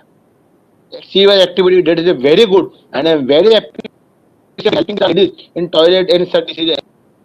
action. It is a 27 annual general meeting. And sir, as you mentioned in the one of the friend, you printed a balance sheet that was 354 pages. Sir, my humble request, sir, if you can send me a balance sheet, so I would like to see how the sir. It will be observation, sir, because as you mentioned the 54, it is a very good, sir, and it will be a very excellent balance sheet, sir. And sir, nothing more to add. Sir, I would like to know how many new ATM will be opening this plan, sir. The previous 20 year, we have kept a get together at Mahalakshmi. Sir, after the Diwali, I would like to meet with her. There is my humble request, and I thank our Mr. and his team for preparing this excellent. And I also thank the Data people. They are very excellent services, sir, and nothing more to add. I end my speech. I end my speech with sir, our city, KBS city, who is young and in with his hard work of Santosh sir, he will be grown up, sir, with the help of Santosh sir. Thank you very much, sir. God bless all of in your dreams, and the time we will reward. Sir, when was the last bonus given? And sir, I would like to know when was the last bonus given, and whether this is 27 year, and whether next 28 year we can have the bonus from your side. Nothing more to add. I wish for our all the future, and I wish this is coming. Sir. Ganesh sir, also I welcome a new channel. I forgot to welcome you, sir. Good wishes, and sir, as you mentioned at the opening speech, there was one video. Sir, I liked the video. If possible, I have a video that the opening shot of some video. If possible, I would like that video, sir. That was a very excellent video, sir. Thank you very much. May God bless you. Thank you very much. Jai Gujarat. Thank you, sir. Thank Thank you, sir. Mr. We move on to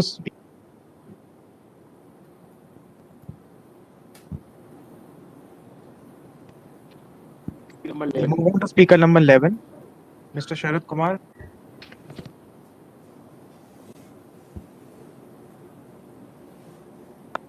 I've shared the unmute.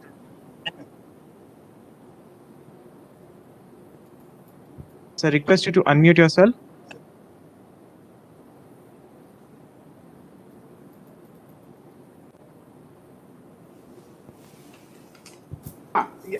Now it is okay, sir. Can you hear me, sir, now? Yes, please go ahead. Sir, first thing, I congratulate and welcome our new chairman. He is a non-regulator chairman for the bank, so we may not have any problem hereafter.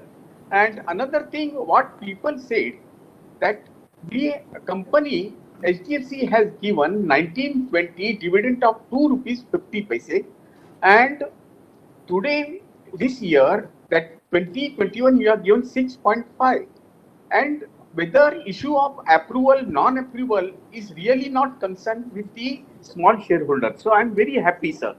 And what I'm looking here is, and another thing, whether it is mentioned in the balance sheet.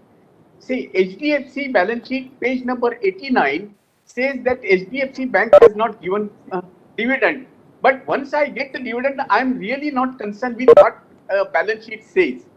And one thing I should appreciate this bank, that before pandemic or before this bad situation, they have done the split of the share, and after split of the share, 2021, the share price went up from 810 to 1595. So it is a good achievement. And another thing, with all these problems, this year earning per share is the highest in 10 years.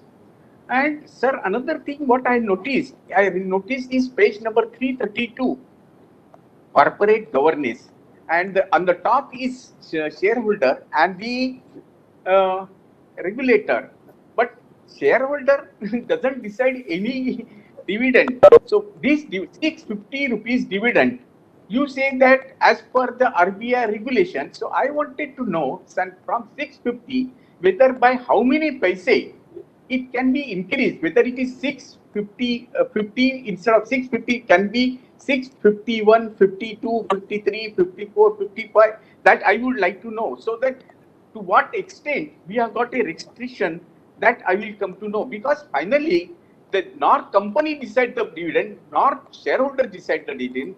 Is somebody others is deciding. So to what extent they are allowed? Because I have written to SBI, they have given dividend of 4 rupees and asked them to give 4 rupees 15 paise.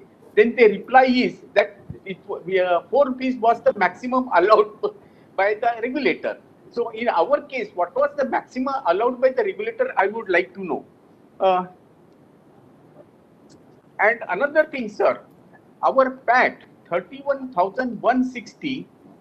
If you compare all industries in India, we are number 3, sir. And if we compare with the bank, that SBI is 20,410, ours is 31,116. And now when we talk about the PAT, my number of employees are 1,20,000. SBI's employees are 2,45,000. So with small amount of employees, my profit is very huge. And at the same time, we are not ignore our employees. Out of 31,160, we have given 10,000 crores to our employees. Sir, now I come to the bank figures, sir. HDFC Bank said that the provisioning is 12.5, 12.1. Of, I have not understood. It is the percentage of what? That you are not mentioned anywhere. And when I look into the provisioning of other banks, the provisioning figures, slippage figures, PCR are not available in our balance sheet. So maximum PCR in IIFL is 286%. So this gives me a clear idea. And for this, what I have done, I have received a reply from SBI yesterday, and that I have forwarded to you. And how they replied, each and everything, you look into it and please do the needful. That will be gives a clear picture of the bank. Now, sir, this particularly the dividend I said, then 1 minute. Huh?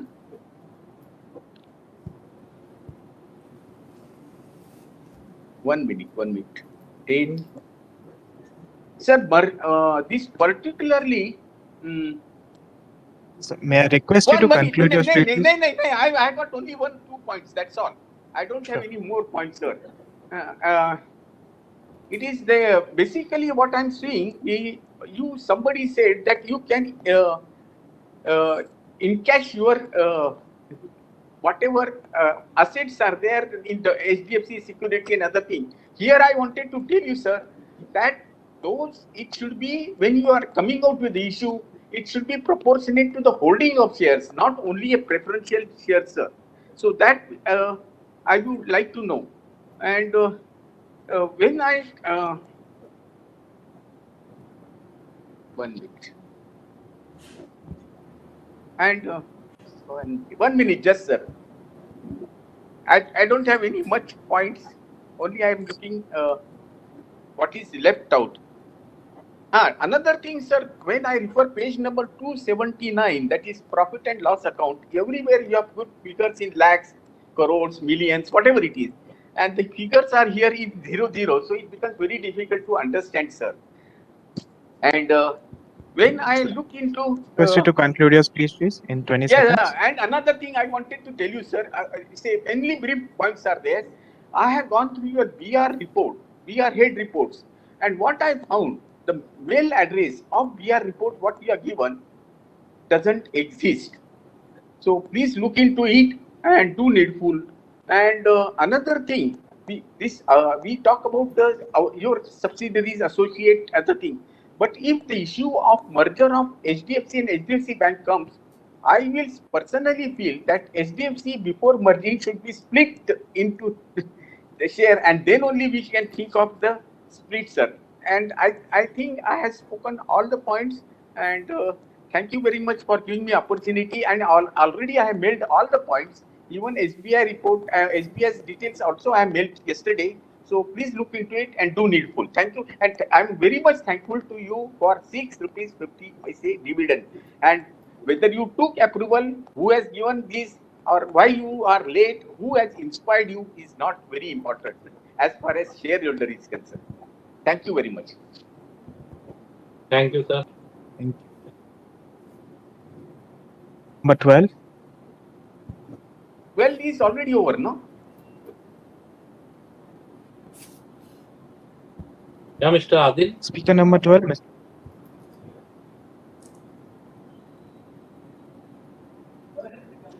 Request you to unmute yourself, sir. Okay, I'll unmute myself. Yes, you may ask your question. You may ask your question.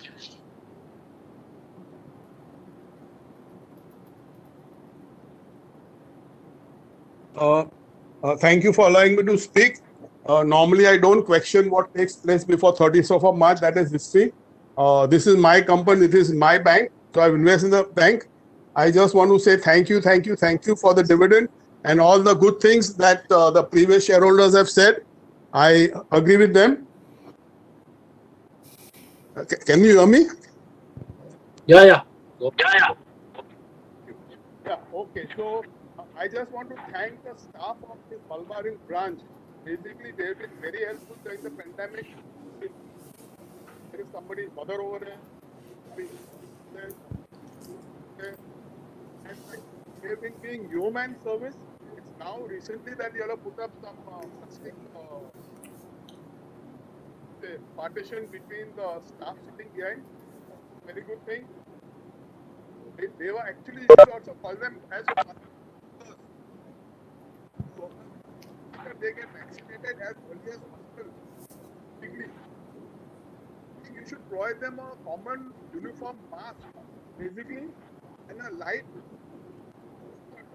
those sort of things. You can feel you don't have to carry their clothes. We can't hear you. Request you to bring the mic closer to you. You can't hear me? Now we can. Okay. Yeah. So what I'm saying is that the staff should be provided with a common masks, basically, with say HDFC Bank mentioned on it, and they should have some uniform, basically a coat, which they can leave it back at the bank. I should specifically mention one lady over there, Pampa Das, and another cashier, Pritam, basically. I mean, they have been very, how do I put it? They are going beyond their call of duty to help senior shareholder, senior account holders like us. And they fill up the form, they do everything with a smile, service with a smile. And they know their job, basically. I mean, these two persons I should specifically point out. And of course, our frontline, the security over there, I call him Bahadur. So I've covered the mask, the uniform, and they should be frontline workers. And of course, we being in Bombay for puri is very important for us. I miss my puri, I miss my bhel puri, I miss my chole puri, I miss my pani puri, and of course my original puri, Aditya puri, from my MD bank. I hope I have not missed out anything. Thank you very much. Thank you, sir. Thank you, sir. Yeah, welcome. Thank you.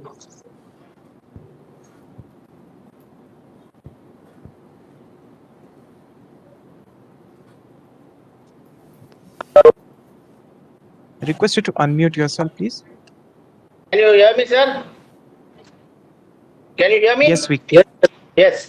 Sir, first of all, I congratulate the management on the eve of 27th Annual General Body Meeting of HDFC Bank. Sir, I would request trust all is well with you and your family. In this challenging situation, a company deserves much more respect than the current market cap after completing more than a decade of successful operations, profitability, dividend history, and becoming one of the strongest banks in our respective segment. Sir, we are long-term shareholders of your company, sir.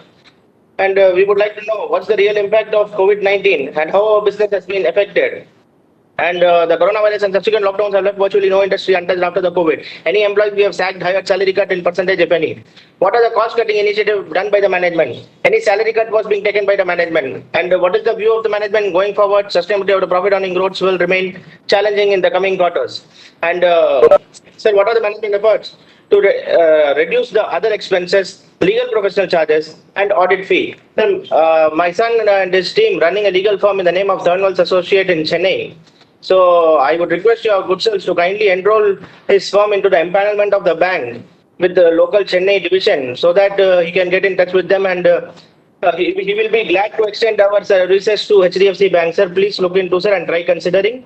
And also, I would request the bank to kindly share the details of the top 50 defaulters with HDFC Bank, and what are the steps being taken by HDFC Bank to recover the same. And physical shares, sir, my mother holds physical shares of which are being transferred to IEPF, and we have been trying contacting the datamatics, but it is taking a very long time, and hardly it is a question of only 5 shares. For 5 shares, I need to do so much of correspondence. So I would request company to please kindly intervene in the matter and try to resolve the case as soon as possible, because it is like a charane ki murgi and athane ka masala for us. So please ensure, sir, that this for after all, for 5-10 shares, we are not made to be run from pillar to post. So then one more question, sir.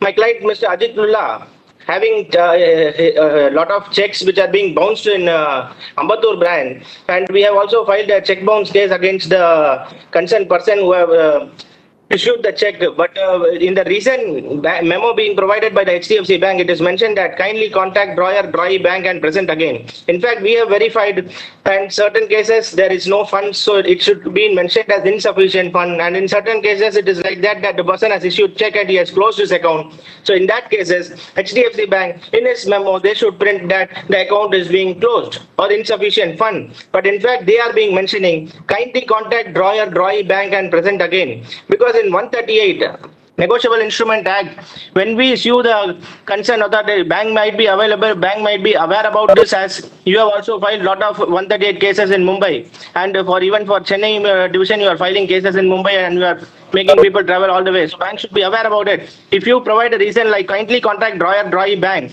and present again, this is not fulfilling the criteria of 138 Negotiable Instrument Act. So I would request the bank, HDFC, Ambattur branch, Chennai, to kindly look into and verify that why they provide such a reason, and they should be in a position. And when we also clarify this doubt, they are not in a position to clarify our grievances. I would request the bank to kindly intervene and try to resolve the case as soon as possible. And in moratorium, sir, during the pandemic time, moratorium was being provided according to the RBI guideline, but certain branches have been denying. So kindly explain what is the specific period that RBI has given you guidelines to provide moratorium in the first wave as well as in the second wave. And also when the Request you to please conclude your speech. I'm about to end my around 30 seconds. So when certain cases, when people are there to come approaching the bank that they are ready for settlement, I would request the bank to go for amicable settlement, because there is no point in this pandemic time to drag the case and end with nothing. So it is better, sir, we kindly go for amicable settlement, and I would request the company secretary to get in touch with me. I can explain many other issues which I don't want to repeat in the annual general body meeting. Nothing much to ask. I wish the company, bank and the board of directors a great success and prosperity in the coming future. Thank you for giving the opportunity, sir. Thank you, sir. Thank you. Next speaker, please. Number 14. Yes. Share the unmute request. Request you to unmute yourself. Home, sir. Shyam Sundari Jaitan.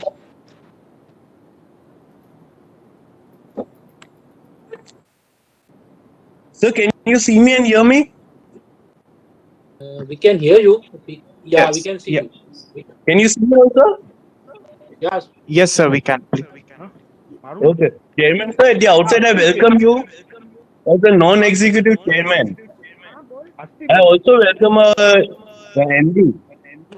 And I also wanted to welcome Dr. Sunita Maheshwari, but she is absent today. Sir, dividend is increased from 2.5 to 6.5. So you should follow the Kotak model. Kotak price is 200 rupees higher than yours, but they give less dividend, 1 rupee dividend. So they plow back the profits and issue bonus shares every now and then. I would like you to follow Kotak Bank rather than Yes Bank. You know what happened to Yes Bank. So cost to income ratio is 36.3%, which is very good. But in director's report, previous year figure was not mentioned. So I don't know how much it's gone down. So wholesale banking has shown a healthy profit of 17,437 crore as against 14,121 crore, which is very good. I would like to know why wholesale banking is doing well in our bank, whereas other people are complaining about wholesale banking. So when our subsidiaries get listed, I would like to suggest that shares should be given to existing shareholders and the shareholding image should be the same as HDFC Bank and listing should be done without a IPO. I would not like you to make the same mistake like what happened in HDFC AMC, which was a big mess. The shares were reserved for the distributors at a discount and those discounted shares were given to KKR, which offloaded the shares after 1 year and made a very good profit. So you should follow Reliance, which demerged and got listed without an IPO. So where will the growth come from in future? So I happen to use HDFC credit card for EMI and I feel ICICI cards are much more transparent. After using ICICI card, I got email giving exact amount that will be debited, whereas HDFC didn't send any such email. Further, HDFC debits 200 rupees plus GST as processing charges, whereas ICICI didn't charge any such charge. I would like you to review the processing charges also. So thank you and all the best.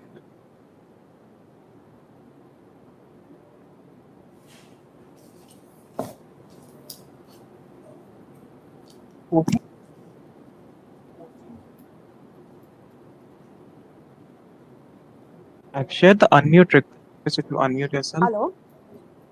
Yes, Hello. you are audible. Yes, you may ask your question. Okay.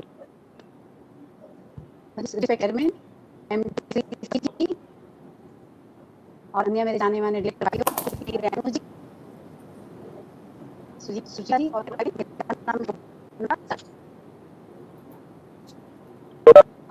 Good evening. सबसे पहले मैं आज आपका हमारी सभी जी का स्वागत करती हूँ। सर, ईमेल के नोटिस और बैलेंस शीट हमारे very important है। So मीटिंग को श्रीमती लक्ष्मी जी, विलोक जी, कल्पना जी वगैरह को धन्यवाद कहूंगी कि आपने सिर्फ इंफॉर्मेटिव बनाई है। Very done, very good, keep it up. सब जल्द देखिए एक्सेल और अच्छे जल को देखते हुए आपने डिविडेंड भी 6.50 रेकमेंड किया है। सो मैं आपको आपकी को धन्यवाद देती हूँ सर। मिला है इसके लिए भी मैं आपको आपकी एंटायर टीम को हार्दिक बधाई देते हुए कहूंगी से कम करने का परिणाम है जो सालों साल अच्छे रिजल्ट हमें देखने को मिलते हैं। सब एक दो क्वेरीज करना चाहूंगी सर। ₹50 to 100 करोड़ के डिफॉल्टर पार्टी कितनी है और उनका नाम हो सके तो बताए और बैंक उसे रिकवरी के लिए क्या स्टेप्स ले है। सर, कोविड से वीडियो बेसिस के थ्रू AGM कर रहे हैं, so balance sheet printing, posting और हॉल बुकिंग वगैरह एक्सपेंसेस नहीं है। सो मैं जानना चाहूंगी कि कितने अमाउंट कंपनी ने सेव किए। बाकी जो क्वेरीज आ गई है उसे रिपीटेशन न करते हुए आज आपने जो रेजोल्यूशन रखा है वो सभी में मैं फुल्ली सपोर्ट करते हुए कंपनी के लिए शुभकामनाएं देती हूँ और कहूंगी नेक्स्ट मंथ रक्षाबंधन के साथ कहीं त्योहार आ रहे हैं तो मैं आपको और आपके पूरे बोर्ड को और सभी एम्प्लॉइज बहन भाइयों को भी रक्षाबंधन की और आने वाले सभी त्योहारों की भी शुभकामनाएं देते हुए कहूंगी डे बाय डे आपकी खुशियां हो जाए डबल, आपकी जिंदगी से दूर रहे हर ट्रबल। भगवान आप सबको रखे बिल्कुल फिट। अब आपकी कंपनी और बैंक में आने वाले हर दिन हो सुपरहिट। यही शुभकामना के साथ I wish you all the best for the future success. Thank you very much sir, all the best.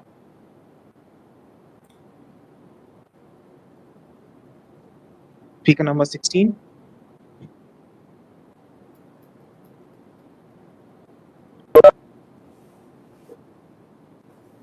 Miss Nirupama Sharat Kumar Shah. Requested to unmute yourself.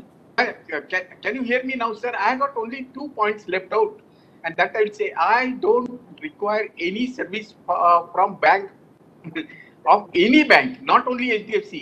Last 15 months, without bank service, I'm surviving. Without credit card, debit card, I'm surviving. So I don't have any complaint against any bank in this respect. And only I have got one small complaint with you is that you are from HDFC group and HDFC gives me auto response and then he gives me reply. So you should also follow and try to reply. So I get the confidence. Like now, yesterday I mail you the reply from SBI Bank. So SBI may not perform like you, but as far as shareholder is concerned, they value shareholders, they reply shareholders. Please take care of this. And I'm thankful to you for all cooperations and the dividend. Thank you very much, sir.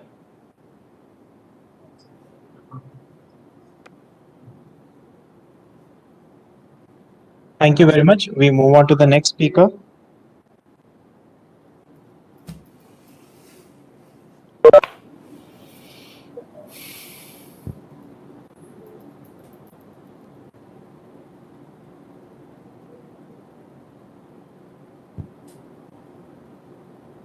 Yes, we Hello. can hear you.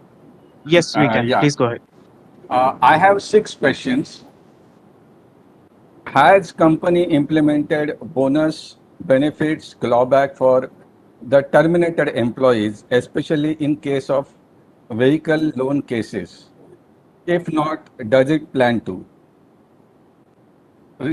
2 years back on 22nd, this is second question. 2 years back on 22nd June 2019, in a meeting at Mahalakshmi office, management assured tracking of shareholders' queries. It is yet to be implemented even after 2 years. My query sent on March 26, 2021 is yet to be even acknowledged. When will this system be implemented? Third point, online transaction failure rate is more than 40%, which is very high. Why? There are no answers from the tech team even after giving a screen recording in the Phoenix City Mumbai branch. I would like to know why such a high failure rate. Now, fourth point, now this leads to frequent net banking and app outages. Has company fixed the responsibility for these outages? It seems that the technical team is not capable, and hence, sorry to say that it is a case of bullet train technology. We have that, but driven by bullet car drivers. Good technology, but bad implementation. Fifth point, when will bank take the privacy seriously? There are frequent telephone calls from branches calling for loans. So you should stop this. Even after giving all the recording, it has not stopped, even from the branches. And the last point is, I am against bank approaching Supreme Court for judgment against inspection reports. They are very helpful to us. If it is so easy to implement strategy from copying the inspection report, then everyone would do it. So it's not so easy. Our fear is unfounded, so we should not really stress for it. Thank you very much. Thank you very much. We move on to speaker number 20.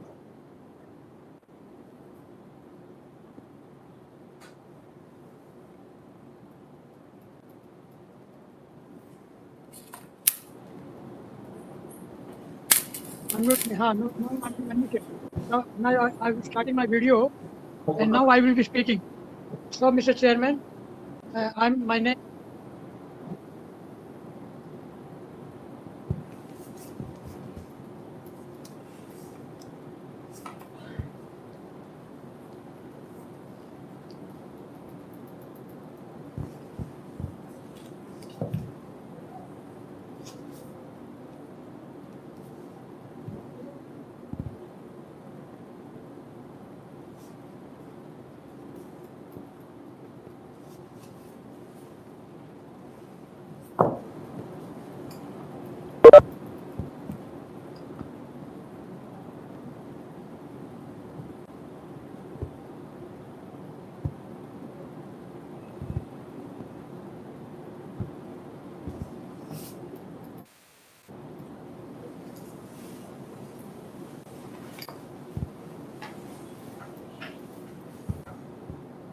Mr. Ram Chaudhary, yeah. Sir, request you to speak now. I'm speaking from Santa Cruz. Okay, I will. Just a minute. Now you can hear. Yes, sir, Now, we can hear. so I'm having the account in, I'm having the account in Santa Cruz East Branch right from the day one when the branch was opened, and I have the fixed deposit also. Now, considering that, Mr. Chairman, please send me the physical copy. You might have printed some copies. One copy at least may be sent to me, and many companies, including Reliance Industries, are sending to me. And I appreciate the friendly attitude of our company secretary, Mr. Santosh. Now I have to speak only about CSR, what have we done for COVID affected people. Did we provide PPE kits, ICU beds, ventilators, and oxygen concentrators? What have we done? And did we provide food for the migrants? How much amount we have spent for CSR, total CSR, and for COVID affected people also? Give me separate accounts. And kindly let me know who is the chairman of the CSR committee and who are the committee members of the CSR committee. Now, Mr. Chairman, I have one suggestion that on 4th November is the Diwali. So after Diwali, on 2nd or 3rd week, a Diwali get-together will be organized of the speakers, and by the time everything will be normal. So our second suggestion is that those shareholders who are present today, they may be given free vaccination. I have taken 2 doses, but I am concerned about the health of my other shareholders who attended today, and those who take the vaccination, they may be provided face mask, not ordinary mask, the face mask. So this is my suggestion. Now, now, kindly let us know what steps we are taking for reducing the NPA, and what are the preventive steps we are taking so that NPA is not increased. So kindly let me know about that. And what are the technical technology advancement which we are adopting? I support all the resolution. I believe in discipline, and therefore I conclude by conveying my best wishes for all-round progress and prosperity of the company. My name is Hari Ram Chaudhary. Thank you very much. Thank you very much, sir. We move on to the next speaker, Ms. Ratan.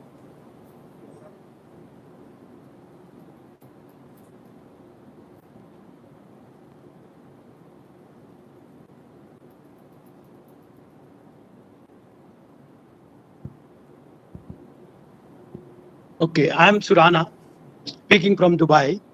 Now, various shareholders have said so many things that they are this shareholder and those shareholders and from various years. I can also say that I'm the shareholder from the Times Bank day and a customer of the bank from Times Bank days. Anyway, rather than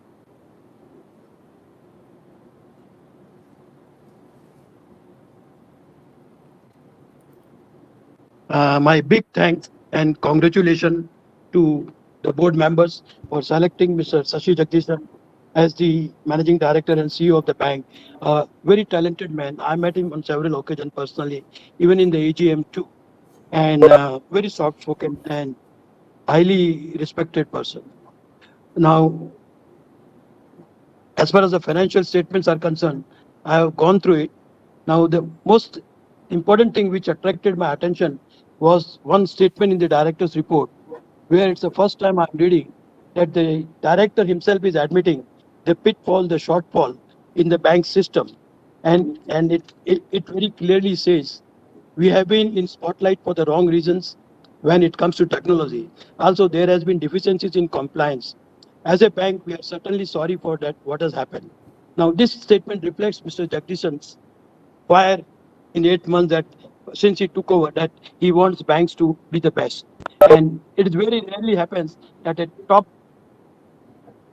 man of the bank sitting in a corner room accept his fault and admit it and says that the steps will be taken.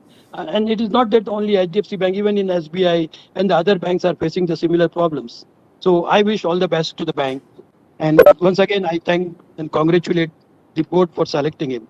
Now, my few questions are, last year the NPA has increased from 0.21% to 0.36%, the net NPA. Is it because of the COVID? Note 43 says about the provision in respect of the matter referred to in the auditor's report, emphasis of matter, the effect of the COVID. Is it that we have covered everything as far as the COVID is concerned, or because the provision looks to be very insignificant of just 620 crores against 15,868 crores SMA? Now, the other thing which various shareholders have mentioned is a specific pointed question: when are we going to list our 2 subsidiaries, which are a real wealth? Now, as far as the COVID effect is concerned, I was just looking at the June quarter result, which is just released. Profit has increased by 16.1%. Provision has reduced from 4,694 crore to 4,219 crore as compared to March, which is really very good in such a difficult time. The gross NPA has increased to 1.47 plus compared to 1.32. Is it again because of the COVID effect? But it is heartening to note that in this difficult time, the bank has increased advances by almost 14.4%, which is really heartening. It means that the bank is working hard to maintain its balance sheet status. As far as the service is concerned, I really must admit that the bank employees have really worked very hard during COVID and have really protected its customer. I'm one of the customer of the other bank where Smita Kanchan is heading, and her staff. Really, I must say that they give the service even during this time, the same as they give to the Imperia customer.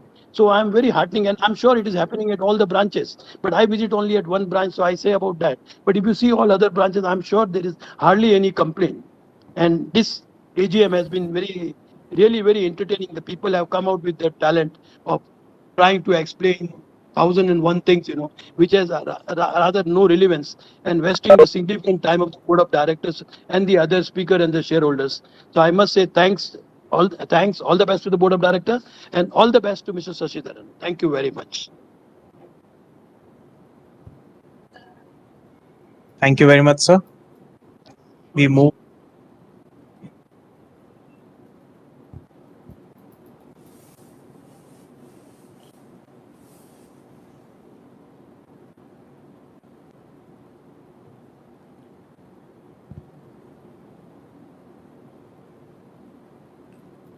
Sir?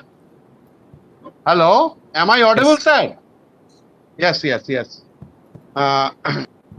Mr. Bharat has not joined us. The next speaker. We move on to the next speaker, Mr. Ashit Kumar Pathak.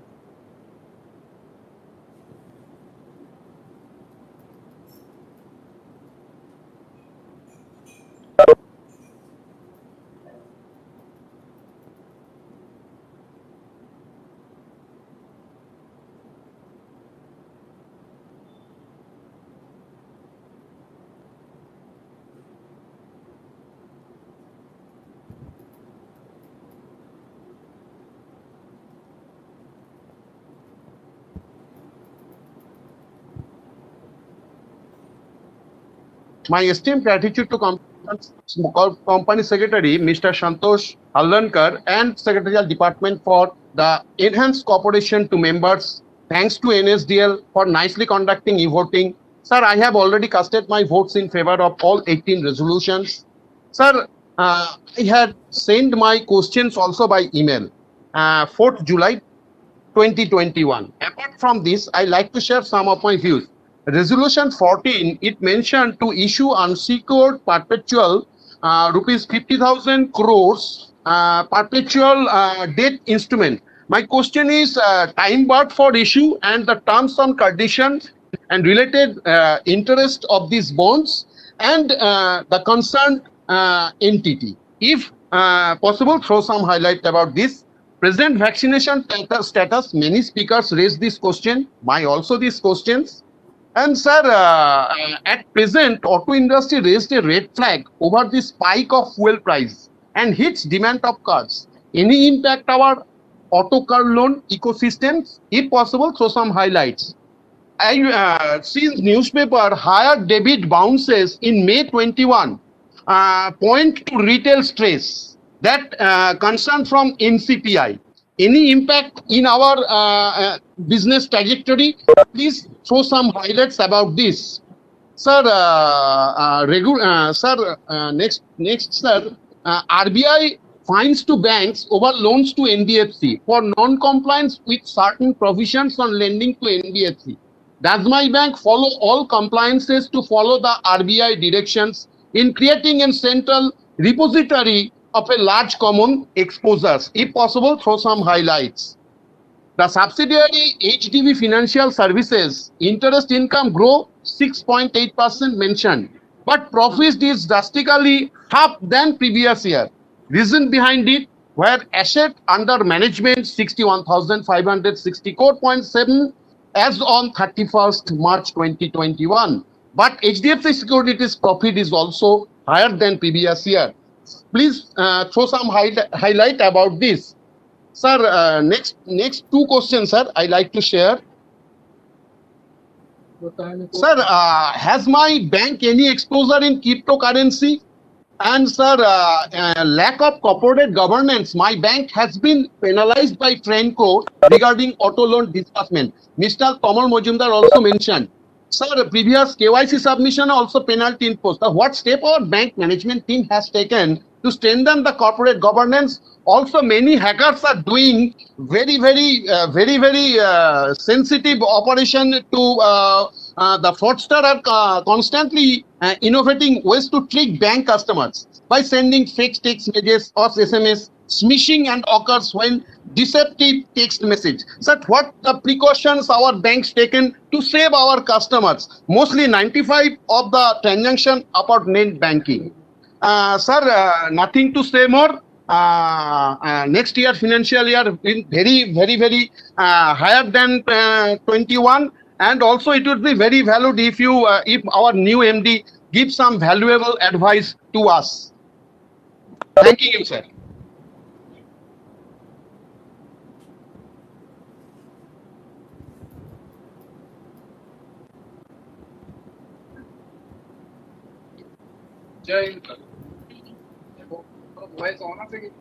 Hello sir, आवाज आता है मेरा? Hello Yes, hello yes, we can hear you. हाँ hello Yes, we can hear you. Please go ahead.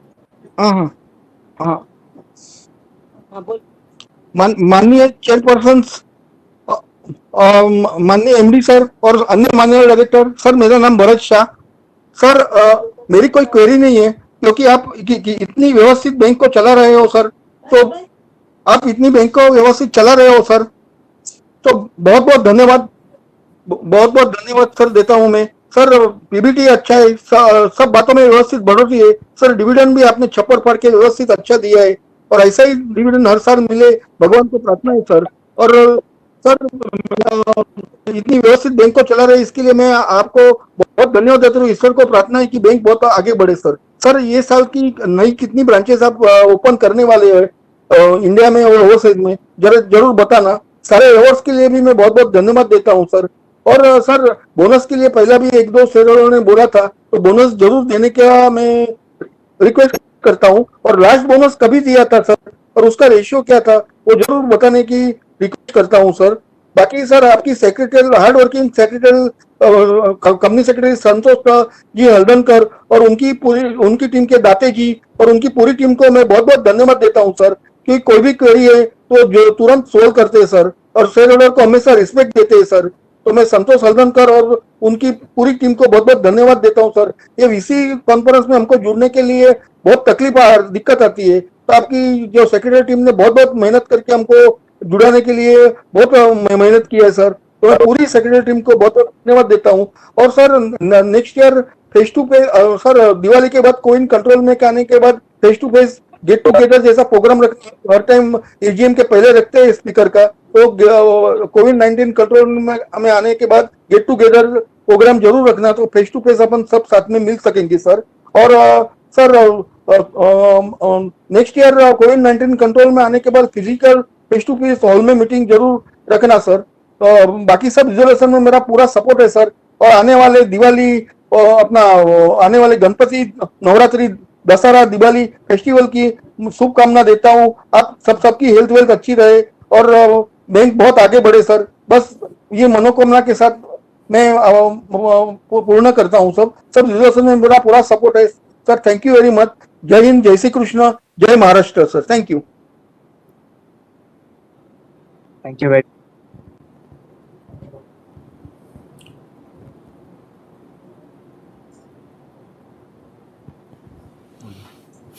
Mrs. Humayu, I've shared the unmute request with you. Request you to unmute yourself, please.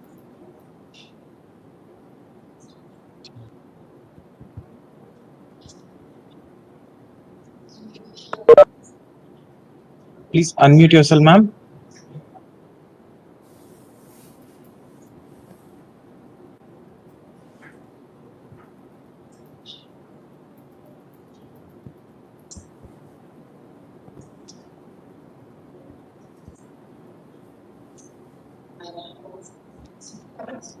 Request you to unmute yourself. We have shared the unmute request with you.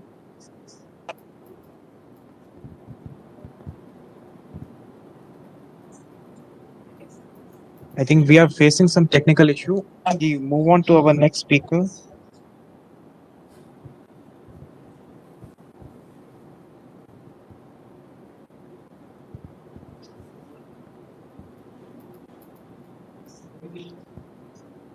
Sharat Kumar Jivraj Shah.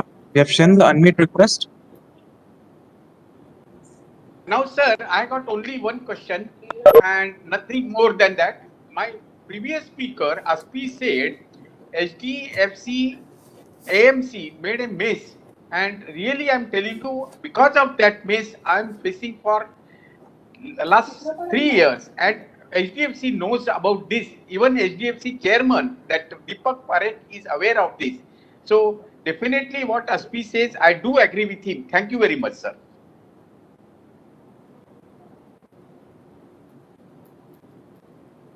Thank you very much. We move on to our next speaker. Mr. Akshay Anil Kumar, I've shared the unmute request with you. Yeah.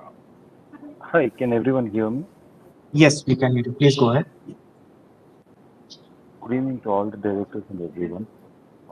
I think all my fellow shareholders have already asked all the questions in detail. So in the interest of time, I won't repeat them. I just have just a few questions. I think one will be in terms of, the payment of 10 lakh rupees for this thing. If you do remember last year, as a speaker, I had asked what was the role of risk management department doing, or in terms of, ensuring that all the risks are mitigated. Last year, when you had a penalty of 10 million for ALM and KYC mismatch, and this year, risk management department, has not done its role job because there has been one more penalty of 10 lakhs. So, I mean, what steps are being taken by the management to strengthen, that, internal audits and checks and balance are in place to avoid such penalties, coming year after year? Because I remember for the past 3 years, you had a penalty in 2019, sorry, in 2018, 19, 20 this year. So, what steps are being taken? Secondly, I see that in terms of the, as per your annual report, there are 47 cases reported this year when it comes to under the POSH Act, that is the Prevention of Sexual Harassment Act. I see that previous year you had 35 cases, this year you have 47 with another 12 pending. So, I mean, there's a spike of cases, and that too last entire year was mostly under work from home or, with 50% stuff. Yet the number of complaints have increased a lot with still 12 of them pending. So, for a company which has zero tolerance policy, I mean, I want to know what is the management focusing and how do you intend to resolve and how to, make your work environment safe. So I invite your opinion in that regard. I think one of the other very key parameters, and if you do remember, I was a speaker last year and I'd asked this question of what is the steps being taken to strengthen HDFC security. I mean, I didn't get an answer last year.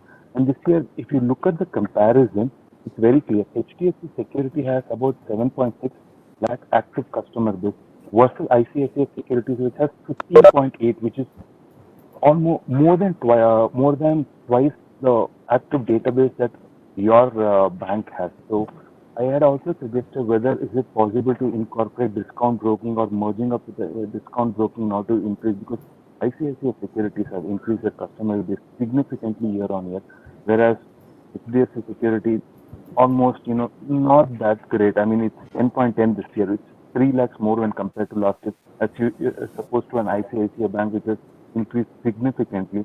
So how do you intend to, address HDFC Securities? Because profits again, yes, is doing good. That is, and that you can't say that they're doing good profit, because all the stockbroking agencies in general are very profitable, because a lot of youngsters are now coming active into the share market. So how do you intend to make HDFC Security more profitable? And again, your return on capital this year is 16.6% versus 16.8 last year. While I understand this has to do with pandemic and the number of this thing, but how do you intend to increase this? Because return of capital is, even for a bank of HDFC, right, it is very important that you have good returns on your capital. Again, my one more question was relating to COVID-19.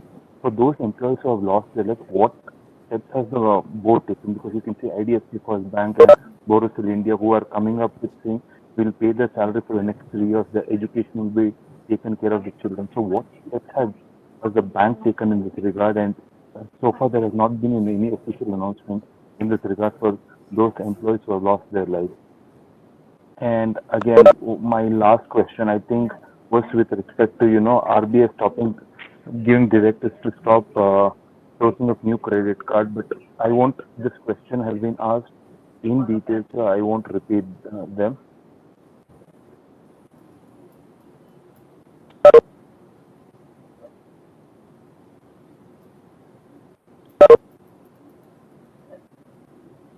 Yes, Securities Exchange Board of India charging you a penalty of 1 crore. While the penalty is not the issue, the issue remains with the question of returning 156 crores with a 7% interest, because that is going to take a significant chunk of your books. Because not only is there a penalty, but you also have to return the amount of securities that were sold. As 156 crores plus 7%. As per your annual report, you have mentioned that you have filed an appeal before SEBI. What is the status of that? And we need some more details as to why your legal department and your external counsel did not mention about the compliances in this regard. Because if at all your appeal is lost, this amount is going to take a significant hit on your books. So in this regard, as to again, comes back to my original point as to why the compliance and internal audit teams did not take care of this aspect initially when you were enforcing the security. So with that, I think I covered all my points. I did have a few more questions, but again, they're all elaborately asked by my fellow shareholders.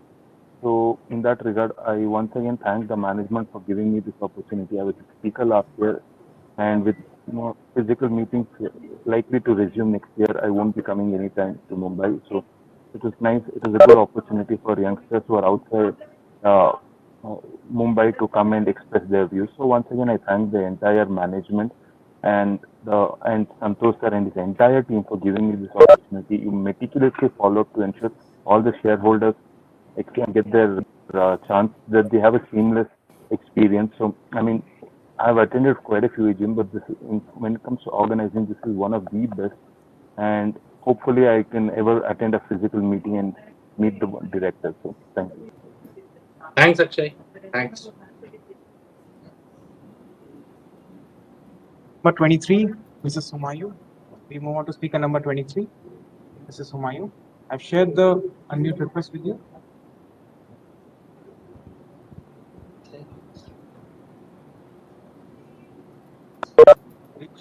Mute yourself, please. Yes, can you hear me now? Hello? Yes, speak. Yeah. Good. Now I'm unmuted.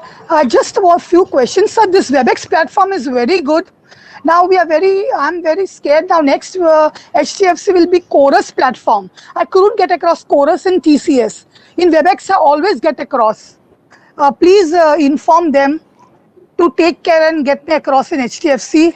So now regarding employees you are helping, it is very essential because no beds are available during these times, COVID times. It's very good. Companies helping the employees. So I want to know regarding digital challenges. So many times, not in your bank, even in other banks, server gets down, internet gets down. So our going there, it just goes to waste. So isn't there any other solution? we want to know why this is happening like that. So now you are, so as per government rules, you have to employ less staff, but the workload remains the same. So how do you all manage? It's a really great thing, and nobody appreciates. I must say, everybody should acknowledge and appreciate that as per government rules, less staff is employed, but still, and the workload remains the same, but still they give such good service. Really, the employees, staff should be lauded. So which branch has made maximum profit? I want to know. So, and how much time it takes for a branch to break even? Could you please let us know? So which industry has been most affected by pandemic, by COVID? We want to know. And your customers have been most affected, in which industry are they? So really miss our physical AGMs. So we remember those days where we used to come personally, meet all the directors on board. Even Mr. Deepak Parekh would be present, and of course Mr. Keki Mistry and Mr. Puri and everybody. So we are missing that. We can't meet our present board of directors. So I'm not going to go further, and our net profit has increased. Thank you very much. We wish our bank all the same. Ultimately, it benefits us. Thank you very much. Thank you, ma'am.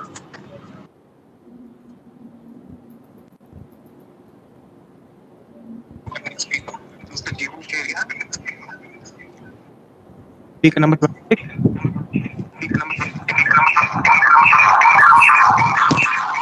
Yes. Chairman and members of the board.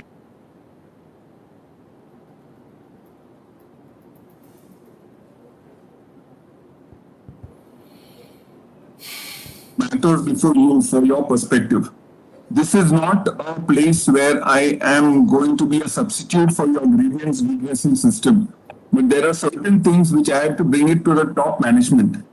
Now, here the basic thing of banking is retail. And in retail, I put money into the bank and I use something which is called your own deposit slip. And you can see in the red area, you have given us very little place in which to write the amount in words. I have sent a letter to Mr. Jagdishan and also Mr. Arvind Vora, head of retail, on the 6th of July. You must have received it on the 7th of July. I hope you have not been hasty enough to send it to grievance redressal or nodal officer or anything, because in my experience, nodal officer, grievance redressal system is not able to address the issues. This is a very simple thing of making the area for writing the amount in words bigger. But I'm sure, the way you people in the bank work, unless the MD or the chief of retail banking looks at it, it is not going to happen. As per your own annual report, page 138 and schedule 16, you are spending 429 crores on printing of stationery. And in my letter also, I've highlighted very clearly the quality of the paper of your deposit slip is something very similar to what the government offices are doing. So it is time that you people at least had something value for money for the 429 crores that you all are spending on stationery, so that because this deposit slip is kept by the customer to tally accounts, and even one drop of water is going to fall on this, is going to become like pulp. Second, I want to show you is that your own combined account closure form. I have highlighted on this in red, a place which says credit to HDFC bank account. And there is no place for me to write which is the bank account I'm going to, you have to credit when I'm closing the account. And the important thing is that you put something called credit to another bank account and all the bank details are drawn over there. Now, these are very simple things on which retail banking or whoever is in charge of retail can go over these forms and see whether they are adequate enough and whether the customer's needs can be serviced. Now, one thing that I find is that you have somebody called a relationship manager. I have approached the relationship manager a couple of times for solving problems, but I'm saying the relationship manager was totally useless. I don't even understand why you have somebody called a relationship manager who cannot look at my simple queries at all. And like many shareholders over here have expressed, I also have to give a triple A plus rating to Mr. Praveen Sawant, who is the assistant branch manager at Bandra East branch from where I am in Mumbai, who has been instrumental in servicing a lot of my needs, etc., even to contacting back office.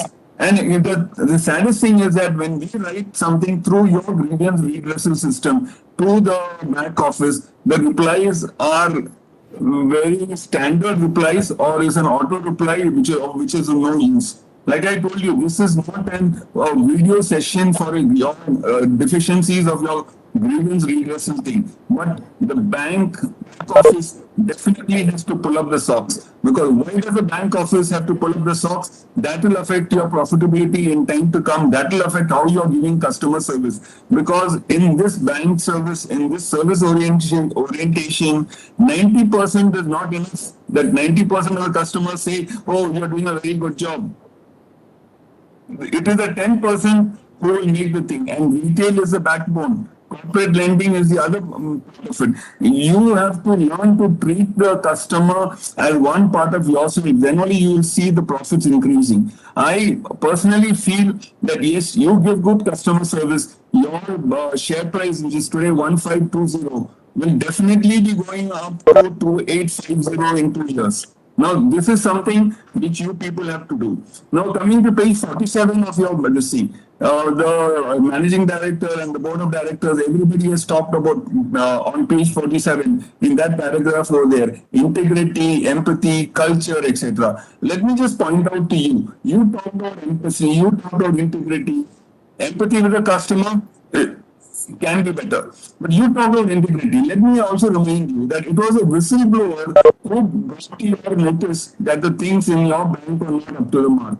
Your own systems could not detect it. Yes, that was not directly related to banking. I give you the benefit of doubt for that. But the fact is that you were not able to understand something which was happening in your loan sections, that some tie-up is happening which is there.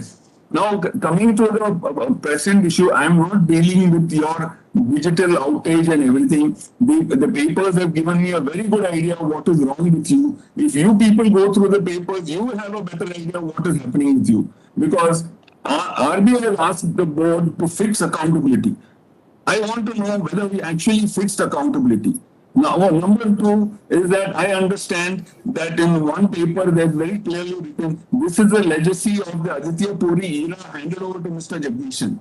So my reading of it, my understanding of it is that you have a capacity issue from that high time of 10 o'clock to 12 o'clock, 1 o'clock. But sometimes your outage on which you have no control, I wouldn't blame you for it. That's an electricity problem. But you definitely have a capacity issue in terms of servers, which you people have to understand. I'm sure your Chief Information Officer, Mr. Lakshmi Narayanan, has to take this into consideration, take it up properly, and then only this thing. I would fix accountability on Mr. Lakshmi Narayanan. Sorry, Mr. Lakshmi Narayanan, to be so blunt, but if the new digital 2.0 is coming in without proper testing, then obviously these problems of yours are going to happen. Now, what I understand from another source is that on 5th, they said on 5th April, you have 5 glitches, and the reasons for all of them were different problems.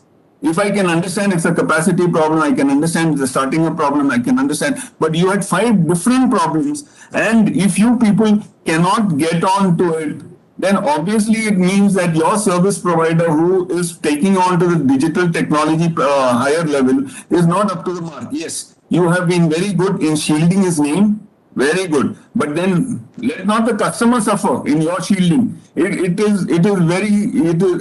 am telling you, those people are very lucky. They don't have needs for God. Conclude your speech. I would have held people accountable. Now, you can give me 2 minutes because whatever I'm talking is for the benefit of the bank. So, these particular issues of the thing, I mean, everybody has said, yeah, okay, we will be fixing it. On 23rd Jan, Mr. Abhishek said promised to fix all the deficiencies. 23rd June, again you have a problem. And let's differentiate outage from this thing. I am a customer who's quite technically well savvy. So outage, electrical problem, capacity issue, glitches in your system, debugging which has not happened properly. Kindly do it. With all this thing, I wish the bank, and like I said in between, I hope to see that your share price value in 2 years will be 2850 as a result of the different decisions that you make, the different good decisions that you make, and all the very best to the board of directors and the management team. Thank you.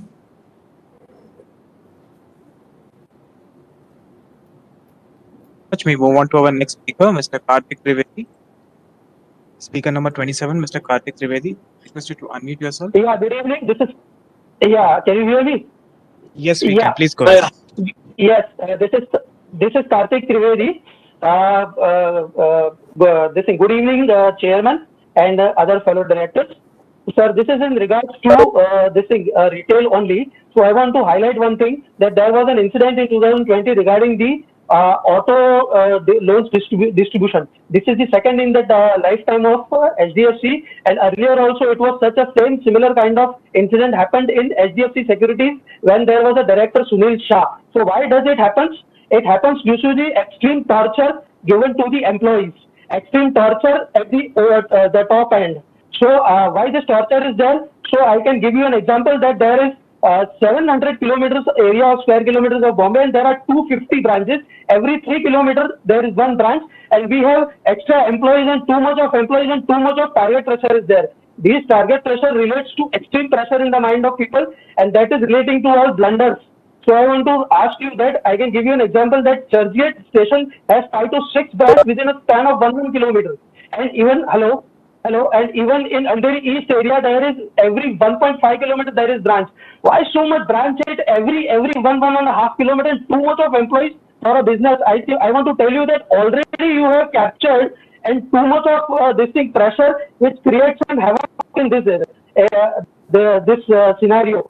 There are many employees, there are many branch managers, relationship ranking heads and cluster heads which are torturing and creating a very bad culture in the bank. See, one try to understand that retail distribution is somewhat different from banking. Bank is world class bank. We have one of the best banks to show to the world.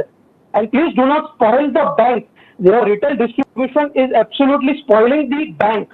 So retail distribution, there is absolutely, I don't want to share that there is all foul language played in the lower end, and try to understand that there is very bad situation at the lower end. If you want an example, I will give you that there was one branch open on Hanuman Road, which is 800 meters away from the Para East branch. Again, 800 meters, there is already one branch, Sahar Road. Why do you have so many branches and you push all more and more employees and more torture and pressure is there? Hello? Please let me continue, and this is very much important thing. What I am saying, rubber को उतना ही खींचो जितना उसमें ताकत है. एक बार juice निकल गया तो और उसमें कितना जूस निकालोगे? Bombay already have been captured, and how much you will capture? Inflation beating capacity of the average Bombay people has been exhausted. कितना ब्रांच खोलोगे, कितना एम्प्लॉइज करोगे, कितना टॉर्चर करोगे? ये टॉर्चर बहुत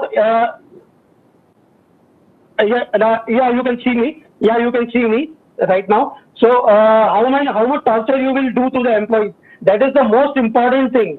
So the torture is absolutely heavy at lower end, and people are absolutely under pressure. And I will tell you that when the cherry happened in Bihar, the siren was not running. Why? Because non-sales related people are also given targets. भाई कितना target लोगे, कितना जिंदगी खराब करोगे employees की? You live a very good bank is there. Let it go natural. There is lot more area in India, and there is lot more unbanked and underbanked area is there, and you open a branch over there. So there is what I am saying, that deposits will automatically rise. There is no need to worry about deposits because inflation itself will take it to a 30 lakh crore within a span of 8 to 10 years. So deposits will rise, so will your loan distribution will also rise. So unnecessary your insurance pressure, torture, the account opening targets is absolutely creating a bad environment in the bank, and it is creating the bad branch impact, brand value impact. So where does this pressure comes from? Too much of pressure is happening in that, and if you want, I can name the employees. The zonal head Raghavendra Swami, the branch manager of Vishal and Mukesh Singh, branch manager of Parla East, Jogesh Bahra, and one more I want to make an incident. Hinjiwadi 2 branch manager Ambrish, he has tortured my friend so high that he has to resign even after giving the business. So there is very bad atmosphere in the retail banking side, and please do not spoil the bank. Retail distribution is somewhat different than the bank, and please create a very good harmonious atmosphere. People have high respect for HDFC Bank, and HDFC will remain another for 25, 30, 40 years. So please try to understand and do your own research. I understand that you do not provide research to other people, but at least you can have research-based approach for your own. So there are some more points which Request you to please conclude your speech. Let me speak. I will, if anything is remain, I will write to Sashi sir. So there is something very bad atmosphere in the retail branch. And there are some more points which I will write to this thing, and please have a harmonious atmosphere. Thank you. It is absolutely, it is absolutely a risk, operational risk in the eyes of RBI that too much of branches. You open in the entire country, the entire country is almost untapped. Only in Bombay you want to branches. कितना business करो, कितना खींचना है, हो गया है सब कुछ already. And I suggest the change of branch banking head. Not this year, next year, any time you will have to change the branch banking head. Some more banks I will write to Sashi sir. Okay. Thank you, sir. We move on to.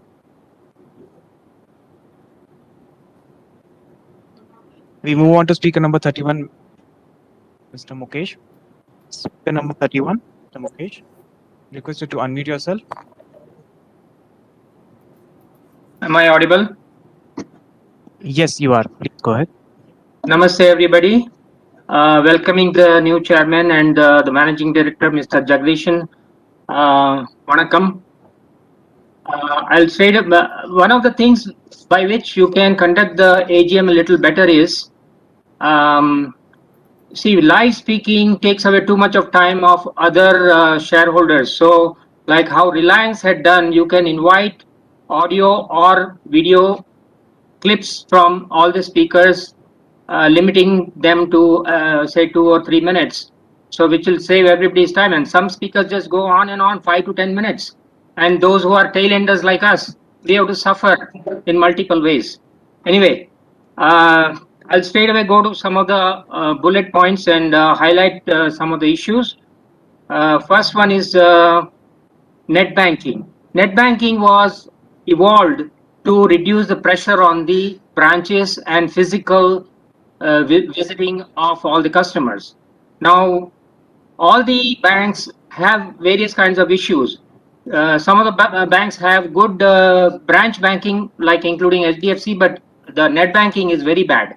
The best example for net banking in India people can go to is SBI. You have to just copy them. You don't have to go anywhere else. It's the best net banking in the country. They've won a lot of awards despite having the largest number of net banking customers. And you have, a keyboard which has dancing keys. We have to keep searching for the keys and letters. I've written about this so many times, including to Mr. Puri, and it gets shuttled back to the branch. And this is how everybody's time is getting wasted.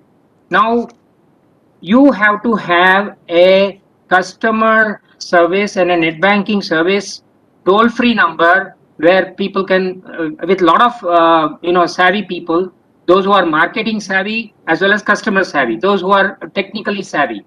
So all the problems of the branches will also be eliminated, and also that of customers. Then comes the credit card. For credit card, why do you have the reward points expiring? I've written to Parag Rao several times. There is no response. It gets passed on to somebody else or the branch, and they have no, control over the policies the bank is making. Reward points is something that we are earning, and it's something like your salary. Does your salary have an expiry? Only human beings expire. Reward points are not supposed to expire. So what do you gain by that? Do you have any accounting of how many crores you are making by expiring reward points? So please eliminate that. Being an industry and banking leader, you should be, others should be aping you. Instead, the other way around has happened. That, after the expiry, some 15, 20, 30, 40, 50 points we are earning. What do we get? Not even a ball pen refill from you. So either eliminate the reward points or don't have expiry at all.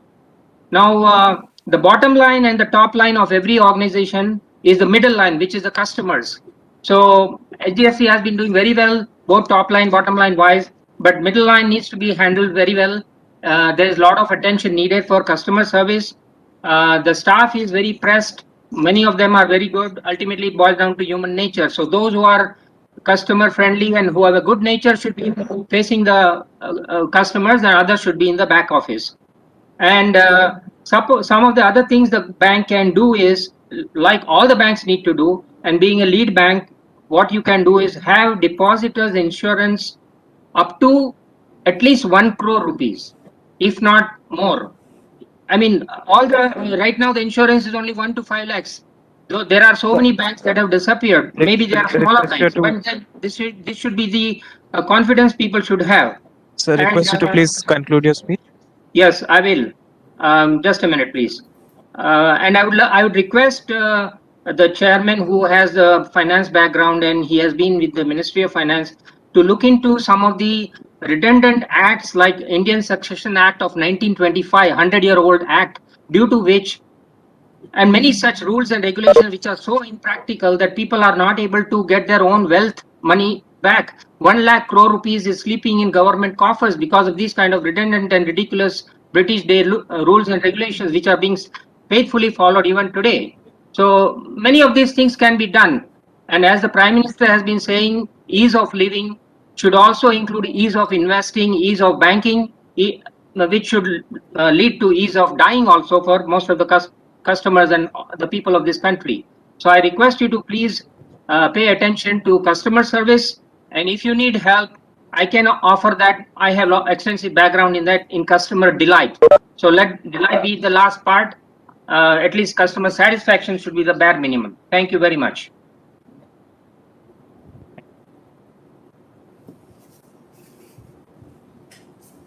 Ms. Neha Mishra, request you to unmute yourself. Yes, thank you. Thank you so much, Team HDFC. I hope you can see me and hear me okay? Yes, we can. Yes, very good evening to everyone. At the very onset, I would like to welcome our new chairman, Mr. Tanu Chakravarti. And we hope that with his supervision, the company will definitely scale newer heights. Thank you so much, Mr. Haldarkar, for your patience. I've been seeing for the last 2.5 hours. You've been listening to all our complaints, queries, everything with a lot of patience, not having to rush through some of the issues that a lot of our shareholders are mentioning. So I really appreciate you and your team for coordinating this. My earlier speakers have already mentioned some of the issues that are visible in the balance sheet and the financial statements. So I'd like to sort of, talk about something which is a little bit different. I'm the leader of one of the financial education platforms, which is incubated at IIT Delhi and STPI. And one of the avenues that I see where, I feel HDFC can work on is the emergence of financial technology. So it is one of those core areas wherein a lot of neobanks are coming in. We work with a lot of neobanks within the space that we are in. And I would hate to see the customer base being taken away from one of Bank Nifty's top achievers, which used to be HDFC Bank, and go away towards the newer banks which are coming. Because I'm also a corporate customer, so I know the level of service that HDFC Banks provides. But if we could also leverage the fintech potential that is now coming into our country, and with the increasing investment that the space is seeing, I think, the next AGM, we will see far better results. Another area which I'm very passionate about is sustainable finance. And while I know that HDFC does print one of its reports, which is focused on triple bottom line costing and those kind of things, I would encourage you to showcase your CSR initiatives in terms of better sustainable accounting models, so that we can talk about people as well as purpose, and it becomes, we are all stakeholders then, not just shareholders. So thank you so much for that, Mr. Haldarkar and team HDFC Bank. And I'm a really, really proud customer, really proud shareholder, because I've always felt that equities give you literacy, equities give you knowledge, and equities give you strength. So thank you so much for that. And I wish you all the very best. I hope at the next AGM, the 28th one, we could all meet in person and share the delight that the bank has achieved in the coming 1 year. So thank you so much once again. And I know that we are at time, so I wouldn't want to stretch, but what a great experience this afternoon. Thank you. Thanks, Neha.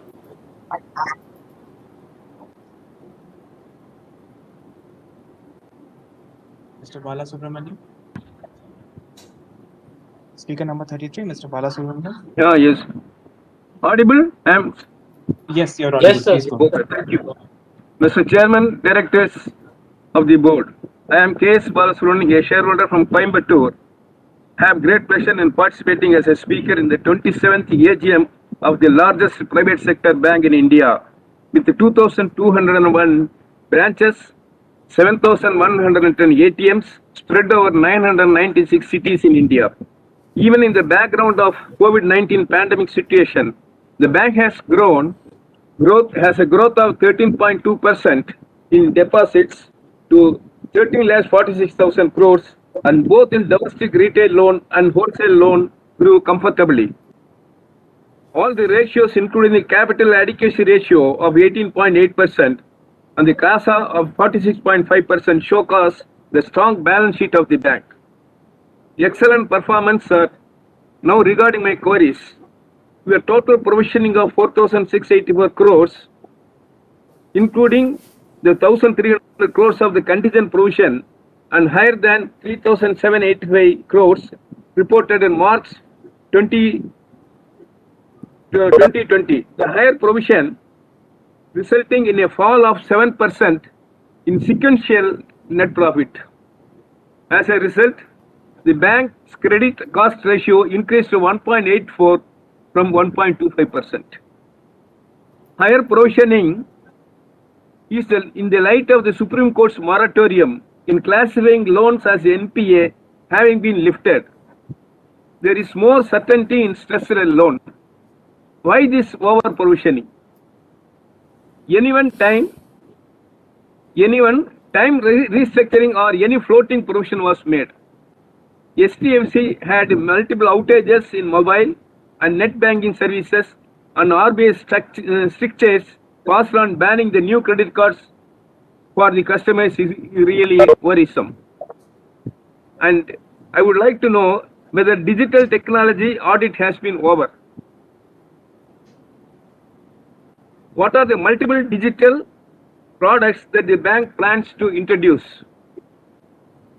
In spite of being the topmost bank, the slur of levying a penalty of 10 crores by the RBI due to selling of GPS device to auto loan customers, which is not part of the banking business, is indeed very sad. It is a black spot on the otherwise a clean and white slate of the bank.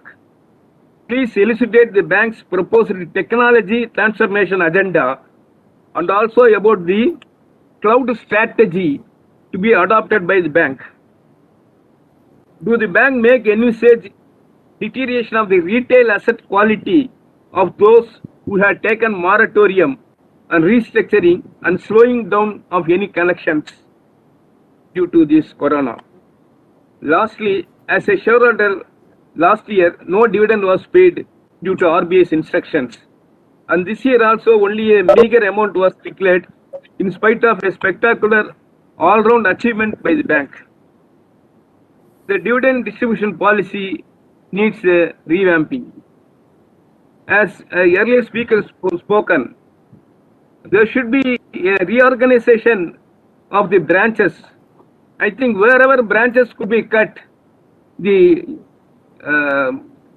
direct overheads could be reduced by the staff salaries and others, and also the geographical movement.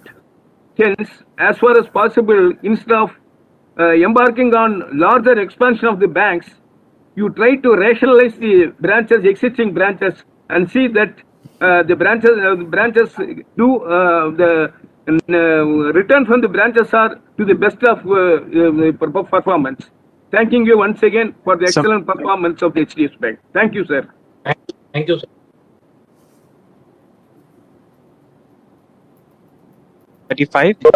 Gaurav Jaman. Speaker number 35. Sir, can you hear us? Yes. Greetings of the day, sir. Am I audible? Yes, you are. Please go ahead. Yeah. So, first of all, I would like to congratulate our company on achieving such a marvelous numbers in the current financial year. I would also like to congratulate and wish my best wishes to the upcoming chairman, CEO, and MD for their journey ahead. There are a couple of questions. First, my question is, what are the company's strategies in order to come out of the credit card ban which has been imposed on us? And what are the strategies which we will be implementing for the future in order to avoid such type of headwinds which our company has faced? Second, when can I expect my company to become a completely global bank that is working internationally? Third, historically, we have seen that Indians are perfectly savings oriented people. And if we see right now, the savings rate are at its bottom. So let's say the savings amount has been shifting to the financial market, which the fact is seen right now. So what do you see would be the financial landscape in India, particularly after 5 or 10 years? Then next question is, regarding the value creation in the subsidiaries of our company, that is HDFC Securities and HDB Financial Services. If we see the HDB Financial Services, it could have been collected the tailwinds which we have faced as the credit card ban. And it could have got if we are properly implementing the big data technology and artificial intelligence, which our nearest peer has properly utilized, we can get the evaluation of fintech companies. And my next question is related to HDFC Security. Right now, if you see, discount brokerages and zero brokerage firms are eating away the market share of the properly governed or properly run broking company. So what are your strategies in order to safeguard our turf in that? Next question is, what are your new plans for launching new products and services in this current financial year? Thank you very much, sir. Wishing you all a happy financial year ahead. Thank you, Gaurav.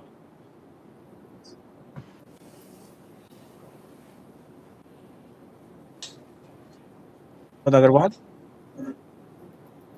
Speaker number 6, Mr. Vinod Agarwal.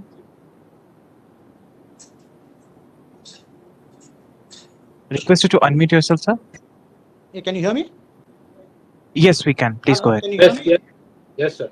Yes, we can.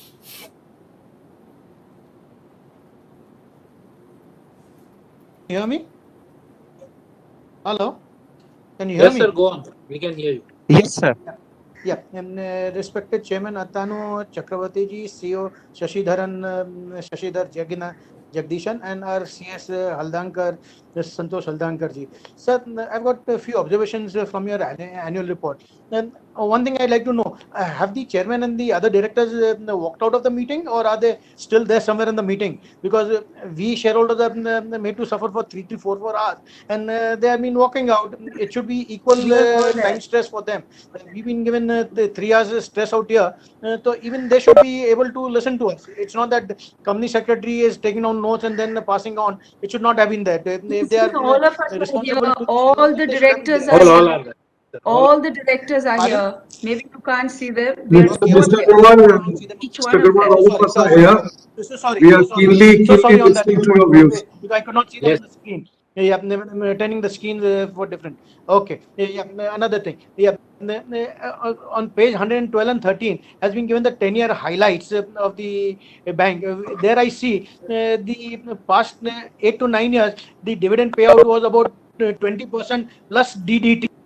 Now this year the dividend payout has been only 12% or 13% of the 56 rupees that we have earned, 6 rupees 50 paise, and that is without the DDT. Last year when you paid 750%, that was 2 years ago, was with DDT, and a special dividend of 250% was with DDT. So that worked out to 1022%. Now this is 650 without the DDT. So the end recipient dividend received by us will be much less, and even this dividend received by us will be subject to TDS, which was not there earlier.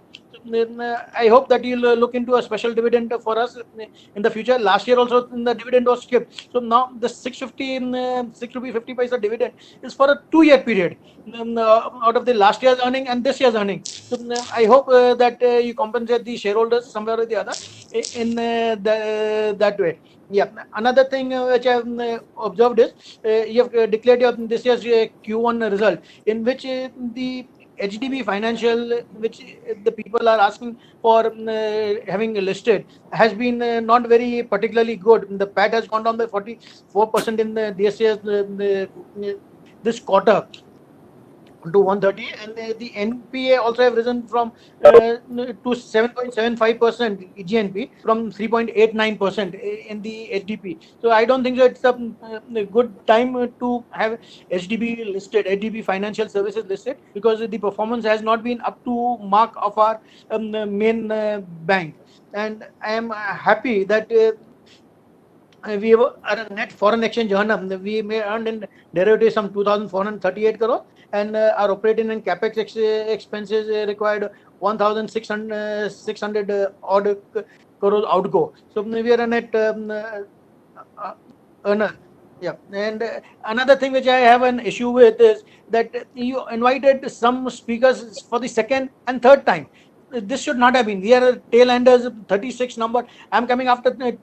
I logged in at 2:20, so now this is 5:27. My watch is showing 3 hours and 7 minutes. It's a long time to attend. So do not allow people who have logged out to come in again. If they want to come in again, come at the end.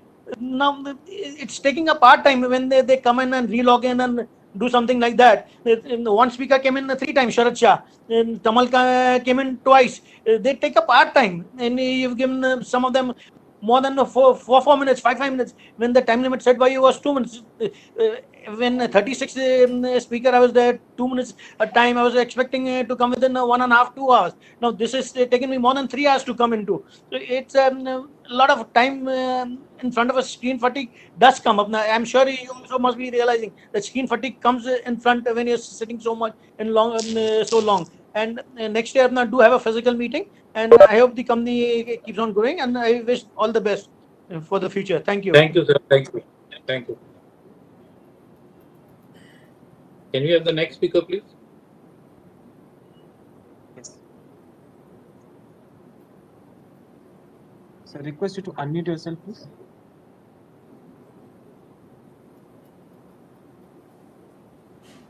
Can you hear me? Yes, sir. Yes, sir, we can. Yeah. So I have 4 questions with me.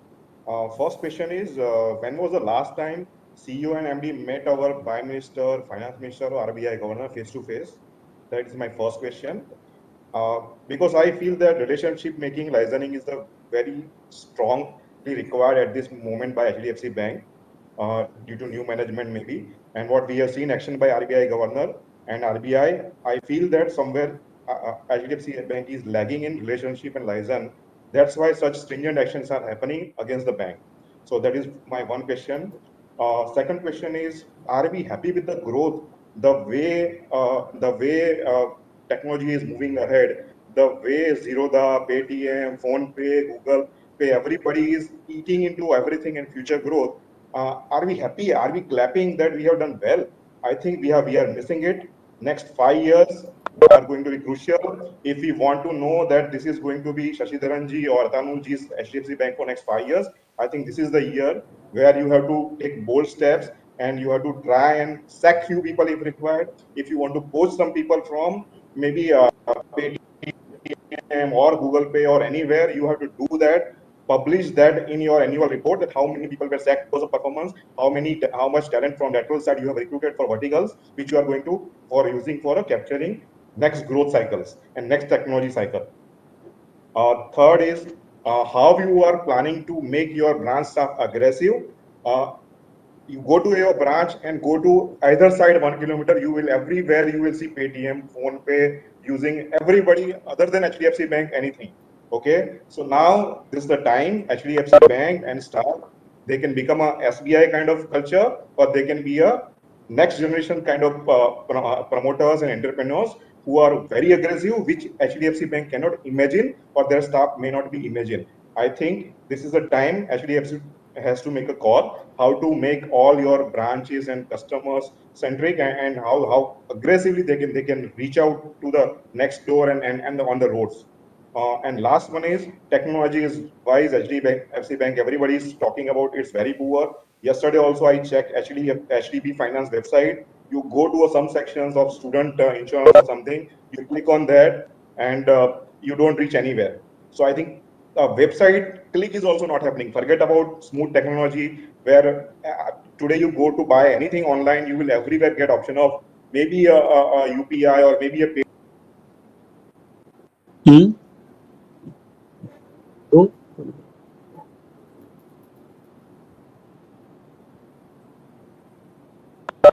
We know for Aditya Puriji and Deepak Parikji, but now if they want to create a history for themselves, and if we would like to create that, I think this is the year. Thank you. Thank you, sir. We move on to speaker number 42.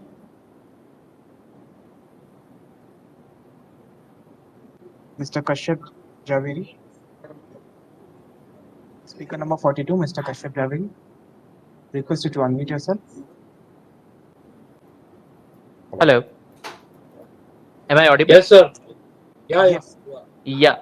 Yeah. Thank you very much for the opportunity. I have, two questions. One, with respect to one of the earlier participants' question on fraud, I understand that this year it's about, the cost to us is almost about, more than 3% of the PBT.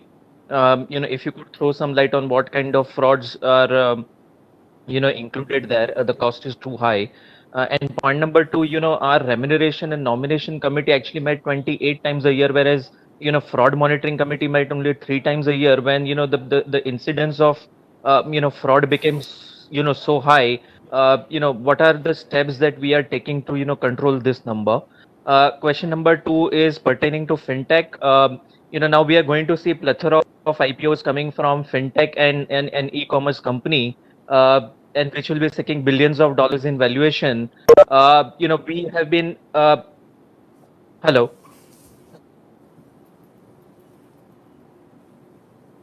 Hello. Please go ahead. Yeah. Please go ahead. We have been highlighting about PayZap and Smart Buy, HDFC Bank Smart Buy program for quite some time, and annual reports.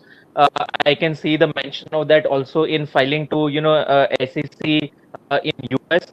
But we never mentioned any numbers with respect to that when we are saying that this is going to be one of the primary drivers of our MSME business and retail business. I just want to understand, can we disclose some numbers as to what was the throughput in HDFC Bank Smart Buy program in FY20 and FY21? What people call the gross merchandise value. I understand that we are aggregators, but still that number would be helpful. Second, on the same lines in terms of PayZap also, if you can highlight what was the throughput in FY20 and 21 in terms of wallet and in terms of UPI. It's generally said that if you have got it, you should flaunt it. But we hardly see any numbers with respect to this program outing as our next growth driver. So if you could disclose some numbers on both of them. So one question on fraud, and second on PayZap and HDFC Bank Smart Buy program. Also on Smart Buy program, if you can disclose how much money we are going to spend on promotions in FY22 also. Thank you so much, sir.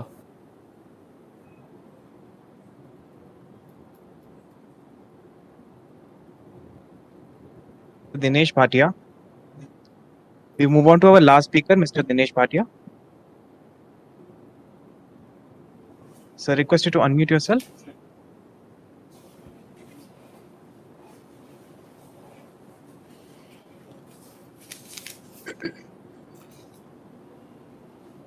Dinesh Bhatia, sir, may I request you to unmute yourself? हाँ sir, आप सुन सकते हैं मुझे? हाँ sir. Yes, sir. हाँ, बस तो मैं चेयरमैन श्री आपको और आपका पूरा टीम को कांग्रेचुलेशन कहूँगा कि इतना पेंडेमिक पीरियड में भी हमारी बैंक ने बहुत एक्सेलेंट प्रॉफिट किया हुआ है। जो लास्ट ईयर हमारा जो प्रॉफिट था 26,000 करोड़ के सामने ये दफे 31,000 करोड़ का प्रॉफिट जो किया है। अर्निंग पर शेयर जो था, अपना अर्निंग पर शेयर जो है वो 48 रुपीज लास्ट ईयर था। 1 रुपये के सामने 48 रुपीज अर्निंग था। उसके सामने ये दफे हमारा बैंक ने 56 1 रुपये के शेयर के पीछे 56.60 रुपीज जो अर्निंग किया है, ये बहुत आपकी और आपकी टीम की मेहनत जो है वो दिखा रही है। और दूसरा मैं अवार्ड हमारे जो आदित्य पुरी जी है उसको जो global award for excellence 2020 lifetime achievement award Aditya Puri ji को जो पेज नंबर 41 में जो दिया है, उसके लिए भी मैं आदित्य पुरी जी को 114 पेज नंबर 114 में दिया हुआ है, जो आदित्य पुरी जी को लाइफ टाइम अचीवमेंट अवार्ड दिया है। उसके लिए उनको भी मैं कांग्रेस कहता हूँ और आपको आपकी एंटायर टीम को कांग्रेस कहता हूँ, जिसमें 114 पेज पे काफ़ी अवार्ड हमारी बैंक को मिला है। उसके लिए भी हमें बहुत खुशी है और हम सभी आपके मैनेजमेंट को, टीम को कांग्रेस कहते हैं। हम तो चाहते हैं ऐसे ही हमारी बैंक आगे तरक्की करती रहे। हमारा हर एक सब रिजोल्यूशन में बैंक को सपोर्ट है, मैं सपोर्ट करता हूं। और लास्ट में मेरा खाली एक ही चीज पूछना था कि हमारी बैंक जो है फॉरेन एक्सचेंज में कितना अर्निंग है और आउट गोइंग कितना है, वो खाली आप बताएंगे तो हमें थोड़ा जानकारी मिलेगा।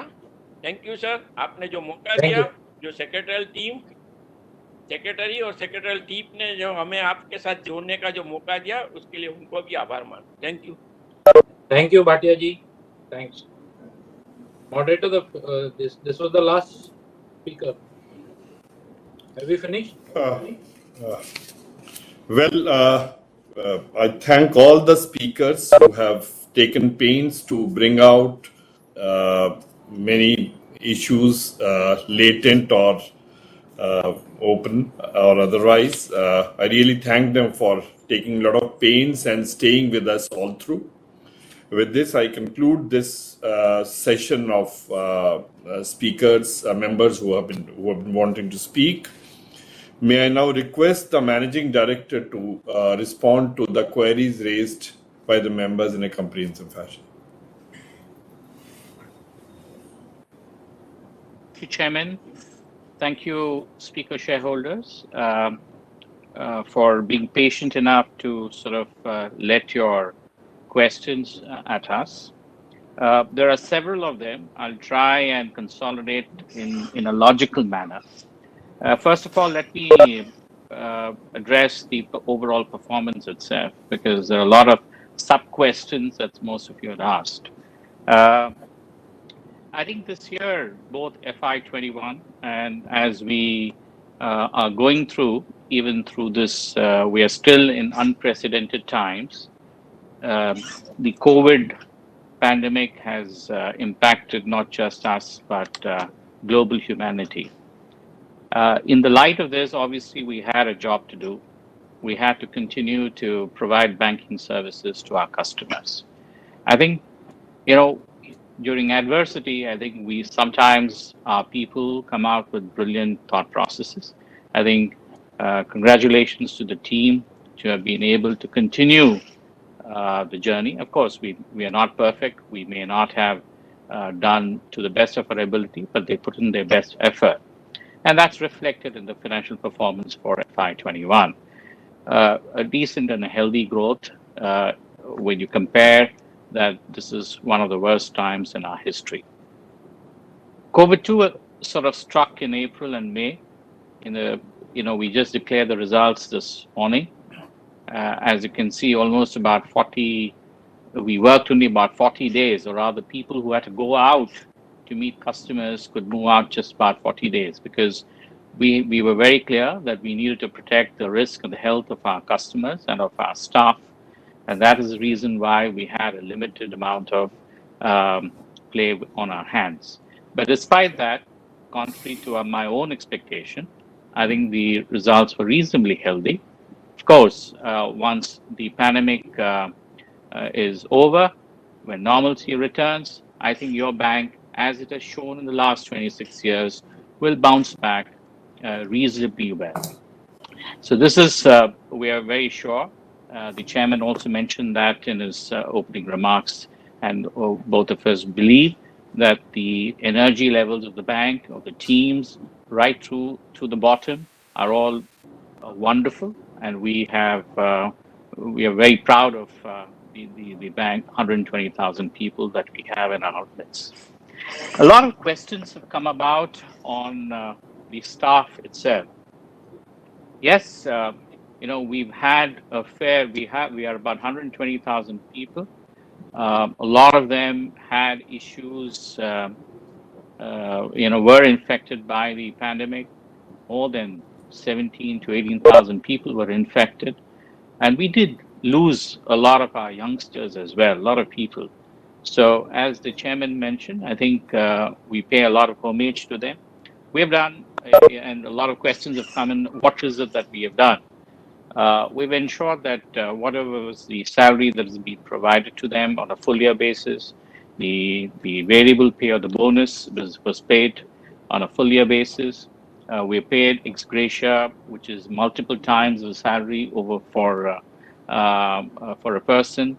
We have also sort of invited the kith and kin of the staff to be part of the for the bank, as we have offered employment opportunities, and wherever they have not accepted it or they have not been in a position to take up employment, we have provided kind of a program where we can provide medical facilities for their elderly parents or for the young children education package over a period of time, up to a certain point in time. We will continue to do so even through the years when it happens. Technology. This is another one which a lot of people had talked about. Before I get on to the issues, I think it's imperative or it's important to sort of, give a preamble to this technology part of it itself. Firstly, let me reiterate that our business model, right from the time we became a bank, hinged on an open, scalable technology architecture. We would not have come to this state with 26 glorious years of growth if we did not have a strong technology backbone. So that is something that we need to keep in mind. In fact, when you look at this 26 years of journey, we invested way ahead of our time. We are probably one of the few banks which invested in advanced technologies, be it data warehouse, because of which we could, do a lot of credit and marketing analytics. We could sort of run algorithms on data analytics. And the proof of the pudding is in the eating. I mean, you now see there's it's evidenced by the fact that we have a reasonably healthy asset quality portfolio. The forefront of digital technology is another one that we were way ahead of times. In 2015, when we realized that the fintechs and platform players were really, trying to disrupt many traditional companies in multiple sectors, including financial services, I think we sort of took this as a challenge. We sort of, using our, we were one of the, few at the forefront to launch APIs way before it became a fashion. So because of some of the things that we did, of course, we still had a lot of monolithic architecture, but still we started to do a lot of work on that, and we were able to stitch the back end and the front end to launch a lot of digital products. We were pioneers in launching the more what do you call the visible 10-second loans, whether it's a 10-second personal loans, 10-second auto loans, or do your own loan against securities, and many such products. It was not just an India first, but a global first in those times. And uh, all this is something that is, the implementation of all that was at scale, which is the reason why, we could sort of bring down the cost to earnings from 49% about 6 years ago to 38% on a core basis. Of course, when you look at the cost to earnings in today's financials, it may be reading about 35, 36%. But that's because of COVID impact. On a core basis, it'll be about 38%. But that's a substantial change in our cost to earnings. And a lot of questions have come about from shareholders as to what we are planning to do. And when we talk about what the plans are on technology, you will sort of see that we have a clear focus on digitizing, improving productivity without sort of laying off any people. So now let's now come to the issues. It's not that outages are something that is only for us. There are now publicly available data where outages has happened not just with Indian banks but globally as well. We're not the worst, neither are we the best. So it's where is the problem? The problem is the time we take to recover from these outages. Now, this is where when an outage happens, our customers are inconvenienced, and we have seen that the recovery time is not a global average at all. It's gone beyond some amount of beyond a certain threshold level where customers do get impatient. So it is a very valid reason why the regulator has given a rap on our knuckles. It is something that we humbly accept that kind of a rap. But as I have mentioned in the past, we are pretty grateful for that because we've been able to open our minds. We've been able to sort of think beyond, and we're putting a lot of our efforts and investments into minimizing the recovery time. So what are we trying to do now?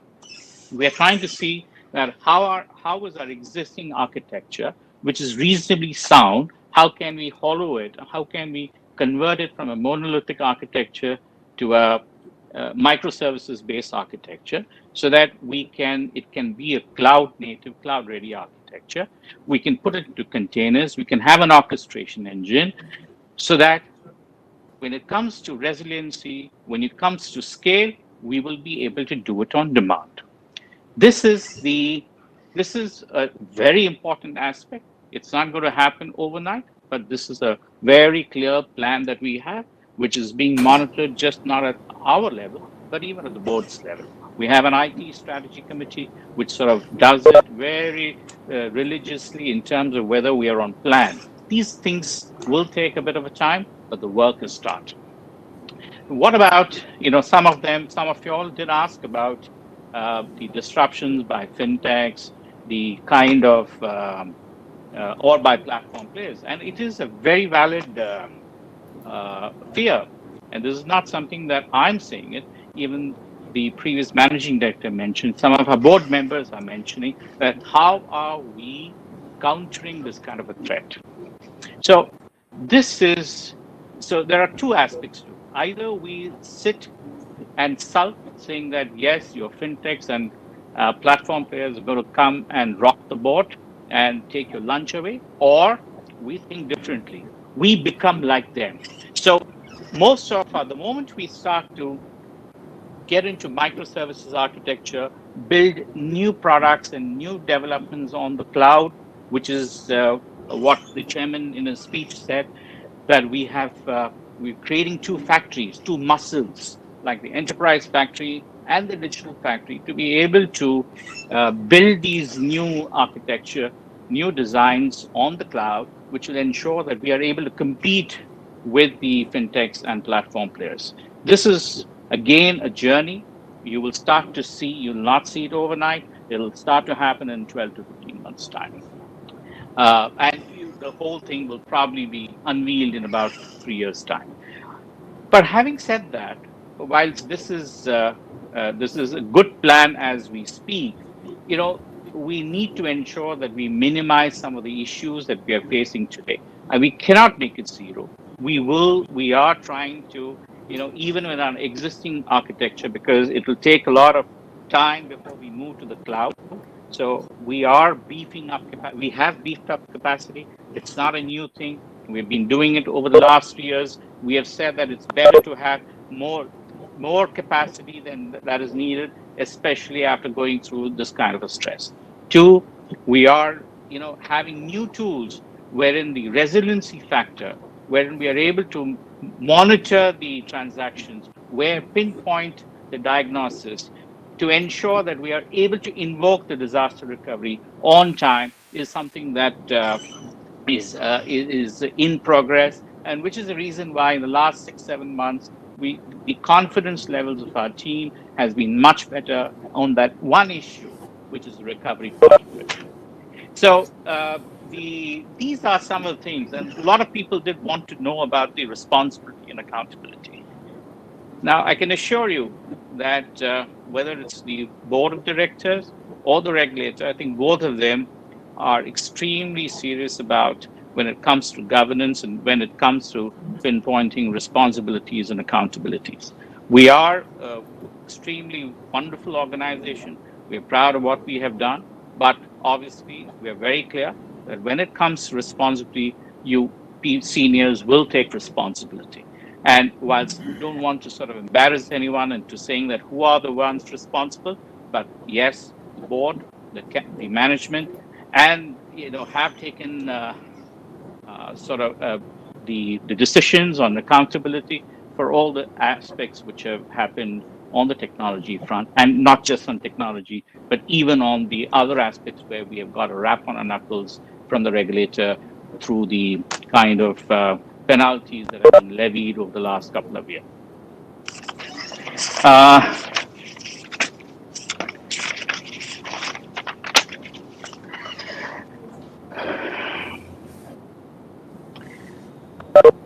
Yeah, on the third question is on the ban.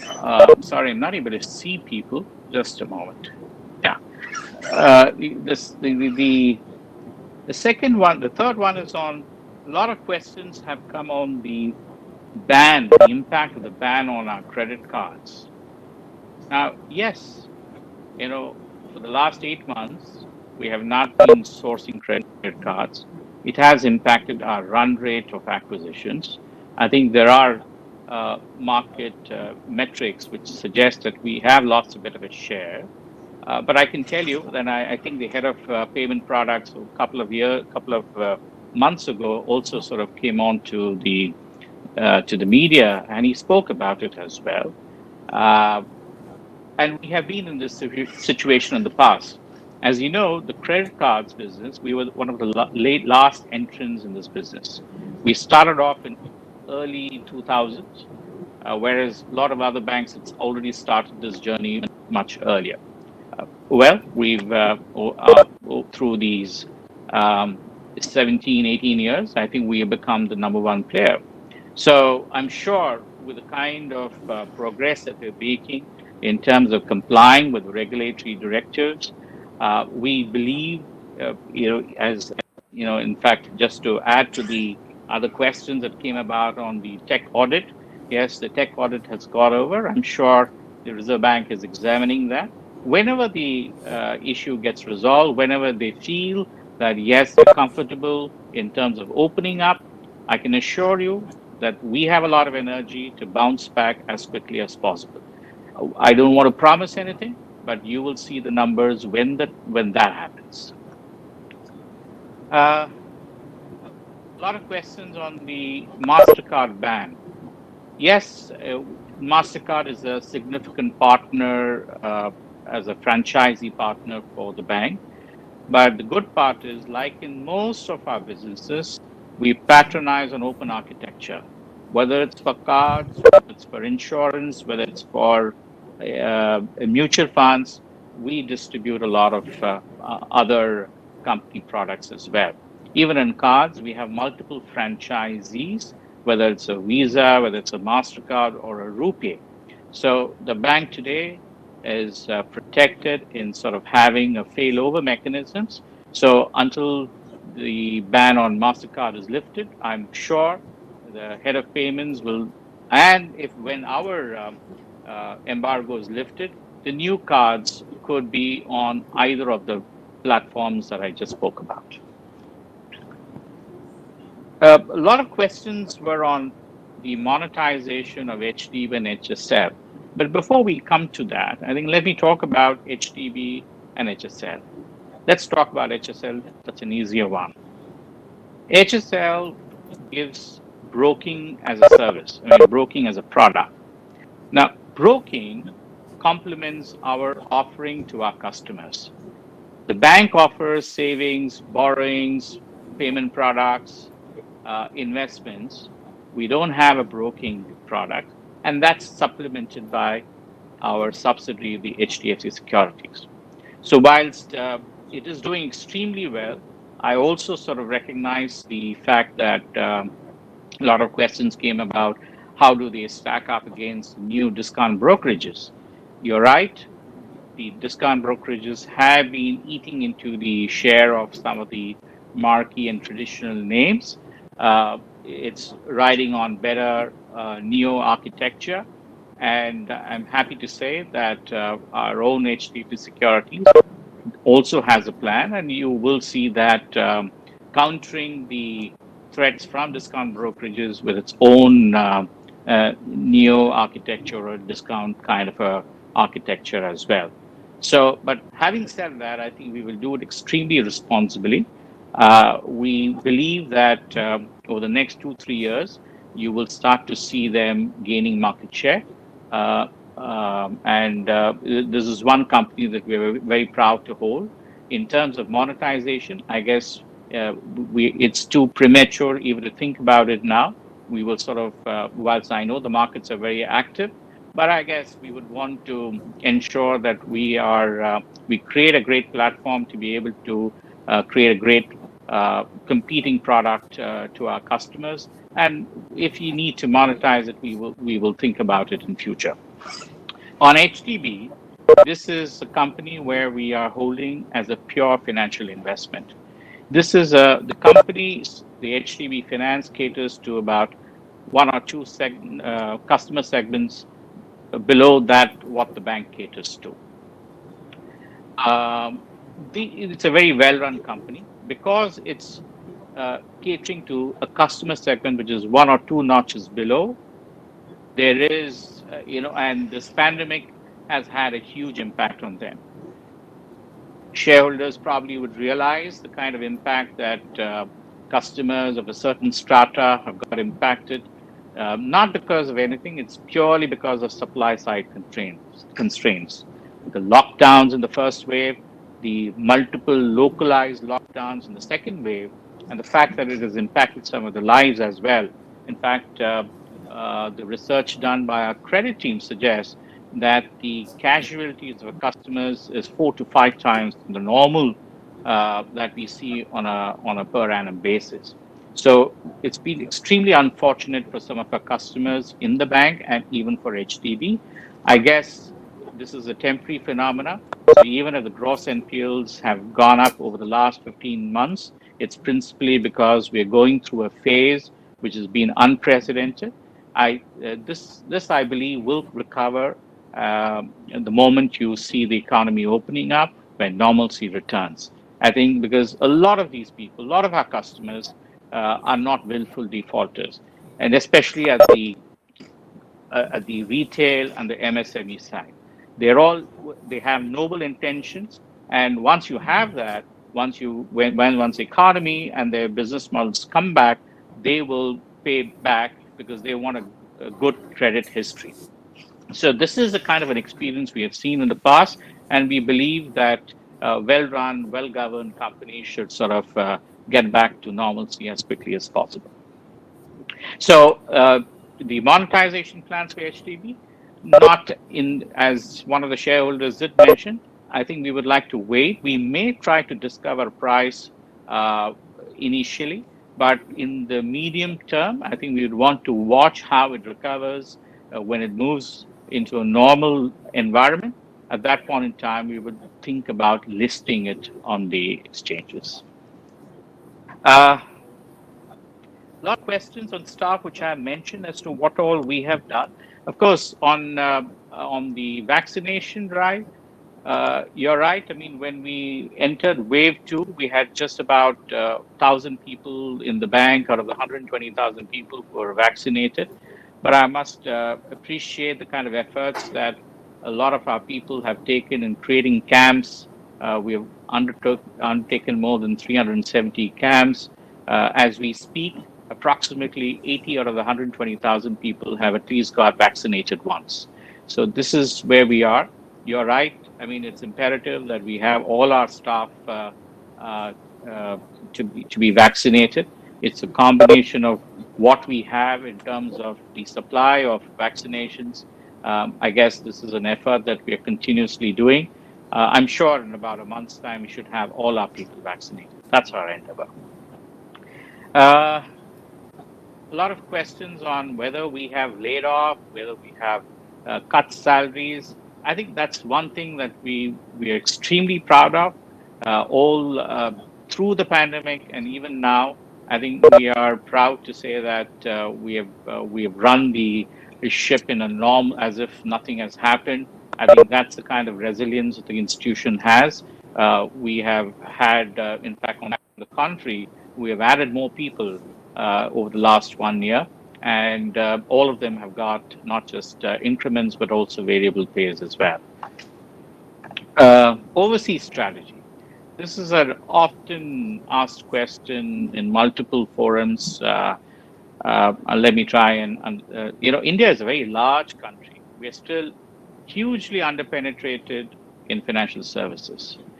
We need to spend a lot of time and energy in trying to provide banking and financial services to our own in our geography, which we understand, where the management has enough bandwidth to do so.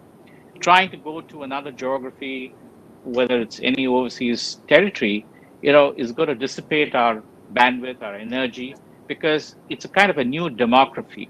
People genuinely are not so similar as the Indians are, as we understand India. And it doesn't make sense to have one branch out there. We do have about 4 overseas branches that is just to cater to our non-resident Indians and also to Indian corporates who set up businesses in that jurisdiction. But in terms of expanding our overseas footprint, doesn't make economic sense, because just imagine if you go to US and you need to compete with the JP Morgan, you need to put in huge amount of capital, people, management bandwidth, etc. It doesn't make sense to have one branch in the US and say I'm a global bank. So this is not just my strategy. This is something that we have been consistent through all the 25 years, and we continue to remain. Our strategy is not going to change with that.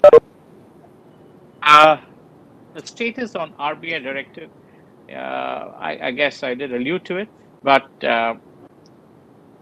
yes, as we mentioned, we have given a milestone to the regulator in terms of what are the things that we are doing on our technology, on complying with their advisories and directives. We have covered a very significant portion as we speak. Almost 85% of whatever we had to do has been covered. We have a clear milestone when we cover the balance. I guess the audit is also over. I'm sure the regulator is sort of looking at it independently. The ball is in obviously the regulator's court, and as they deem fit and as they sort of see that we are on the right track, I'm sure at some point in time they will lift the embargo. Till then, we have a lot to do. We have our plates full. We are focused on getting things on what we need to do.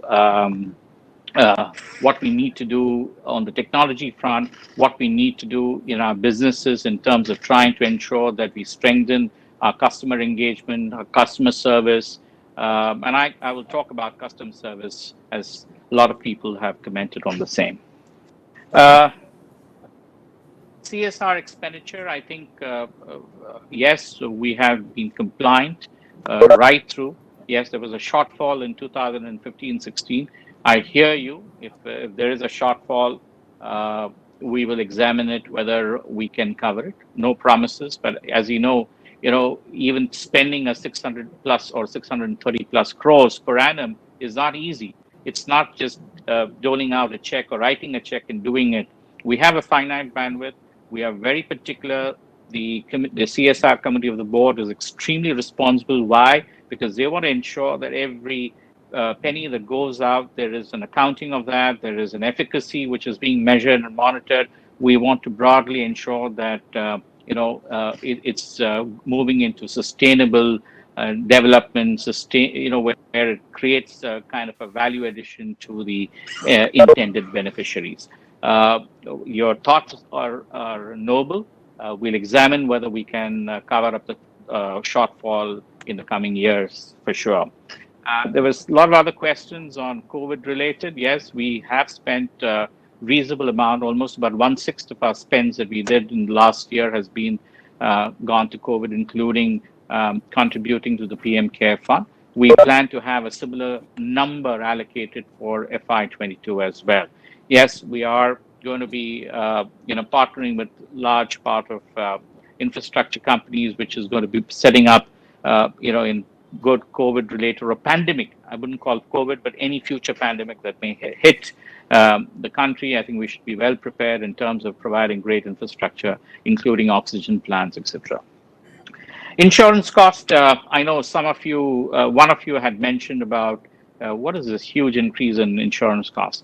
See, one of the key elements there is the deposit insurance cover. There is a certain methodology. When you increase deposits, you have to pay that much into the DICGC. And principally, the increase is primarily on what we have contributed to as a deposit insurance premium. One of you did mention about, what is the gap between the loans going up by 14%, but the gross income going by 5%. As you probably would know, the yield curves has been coming down. It's only recently that started to go up, but for a large part of the year, the yields have been coming down, both in bonds and including because of liquidity, which has been flush in the system. The cost of deposits and the yield on loans have also been coming down. So the 5% growth rate is nothing but a combination of 14% growth in loans and a drop by about 30-40 basis points on the yield of, or even slightly more on the yield on loans as well. The fact that we've been able to maintain margins is because we've been also sort of seeing the cost of funding also coming down naturally. On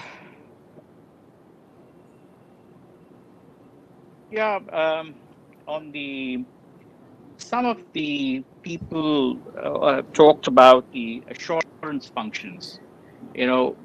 How this is an area that I must sort of compliment the bank's board to have taken extreme and a very important, taking this as one of the most important agenda items in terms of trying to ensure independence of the second lines of defense or the third line of defense in the company. And, whilst we have been proud of the kind of controls that we have put in place over 25, 26 years. Obviously, when the bank is growing at a compounded growth rate of 15 to 20% year on year on year, there will be times, and which has been sort of evidenced with some of the raps that we've got from the regulator, that we need to even heighten the pace of oversight on our controls and compliances. The good part is the tone at the top, right from the board and from the senior management, is extremely tough, not just now, but through the 25 years. That's been one of our proud heritage that we have inherited. Yes, we are not we are human. We do make mistakes. We need to tighten this up, and you will see that. I'm not assuring, I can't give you a future guidance that we'll have zero, but I'm sure with a lot of focus on this, we will start to see this coming down as we move ahead in the future.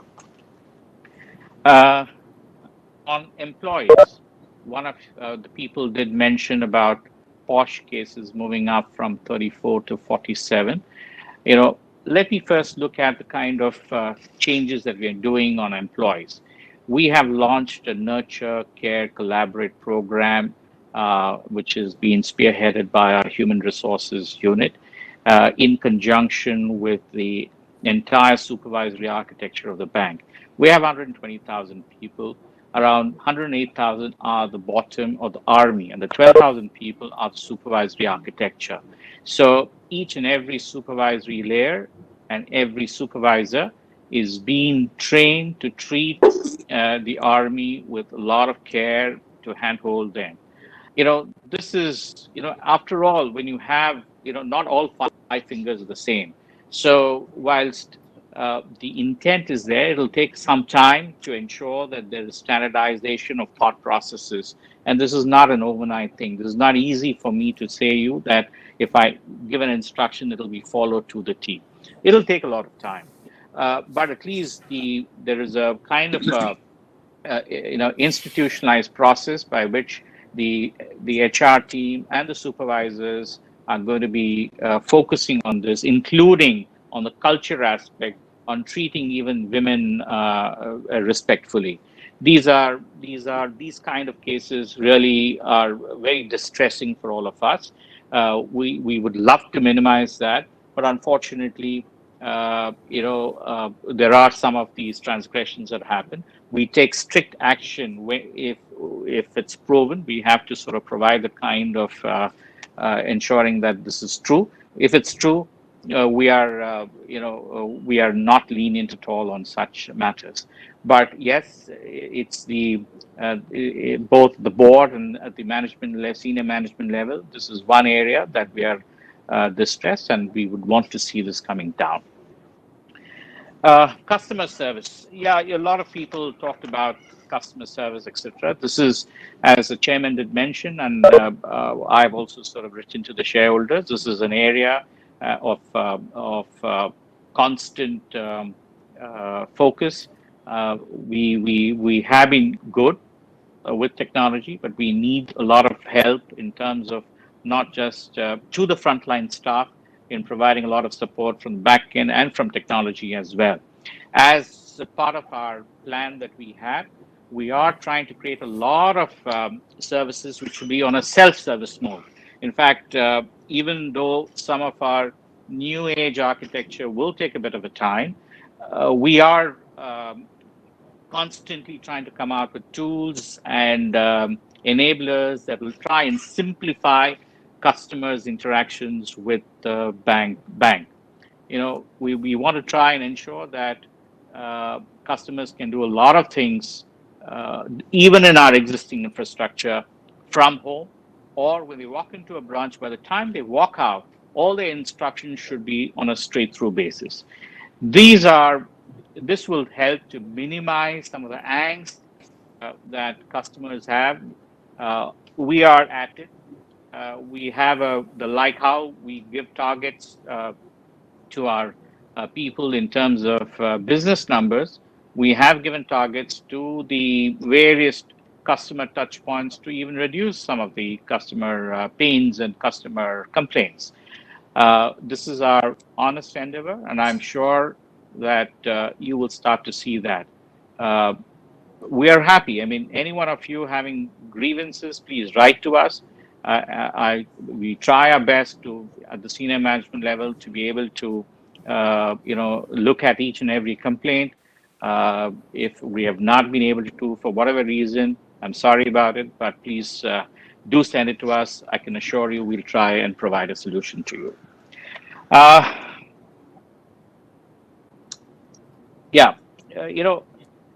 Last but not least is, a lot of people have spoken about. I think one of the frauds are being very high. Yes, one of the things that you need to understand is, there are frauds which have already been accounted for as NPAs. It's a sad thing that we provided loans and funding to customers. They're all reputed customers at the MSME or the corporate level. When they don't deploy for business purposes as they had promised us, they divert their funds, it's a fraud. So it's a double count when what some of the things are already coming as an NPA. We also, if you find that it's the account has been impaired because there's been diversion of funds, we treat it as an NPA, as a fraud. So that's the reason why you see a huge 7 times increase in frauds, because the significant portion of them are some of the few customers who were provided loans. We are not alone. It's a part of a consortium of banks, and they have some of them have duped the entire consortium. We try and ensure that we have a robust early warning system and monitoring. Sometimes even some of these things are also sort of hazy. It doesn't sort of come very easy for us. So our endeavor is to see how we can spot it early. We have a lot of we have invested in artificial intelligence and machine learning to throw us a lot of these early warning systems, and I'm sure that with time these things will be easily captured. Let me pause here. I mean, there are a lot of other small aspects of it, but I just want to sort of hand it over to Santosh Haldankar, because there were a couple of legal questions on the notices which came about. If he can answer some of that, and then Santosh, we can hand it over to the chairperson. Yes. After that. Thank you, sir. So there were certain queries relating to disclosures, appointments, and certain agenda items of AGM. I will just deal them in brief. So there was a query of Mr. Tamal Majumdar that on page 267 of the annual report, refund adjustment of interest amounting to rupees 470 crores not disclosed to stock exchanges. I would like to inform that there is no disclosure requirement under Regulation 30, Schedule 3 of the SEBI LODR for this. And second point was PDF version of annual report appears in 2 pages and is difficult to read.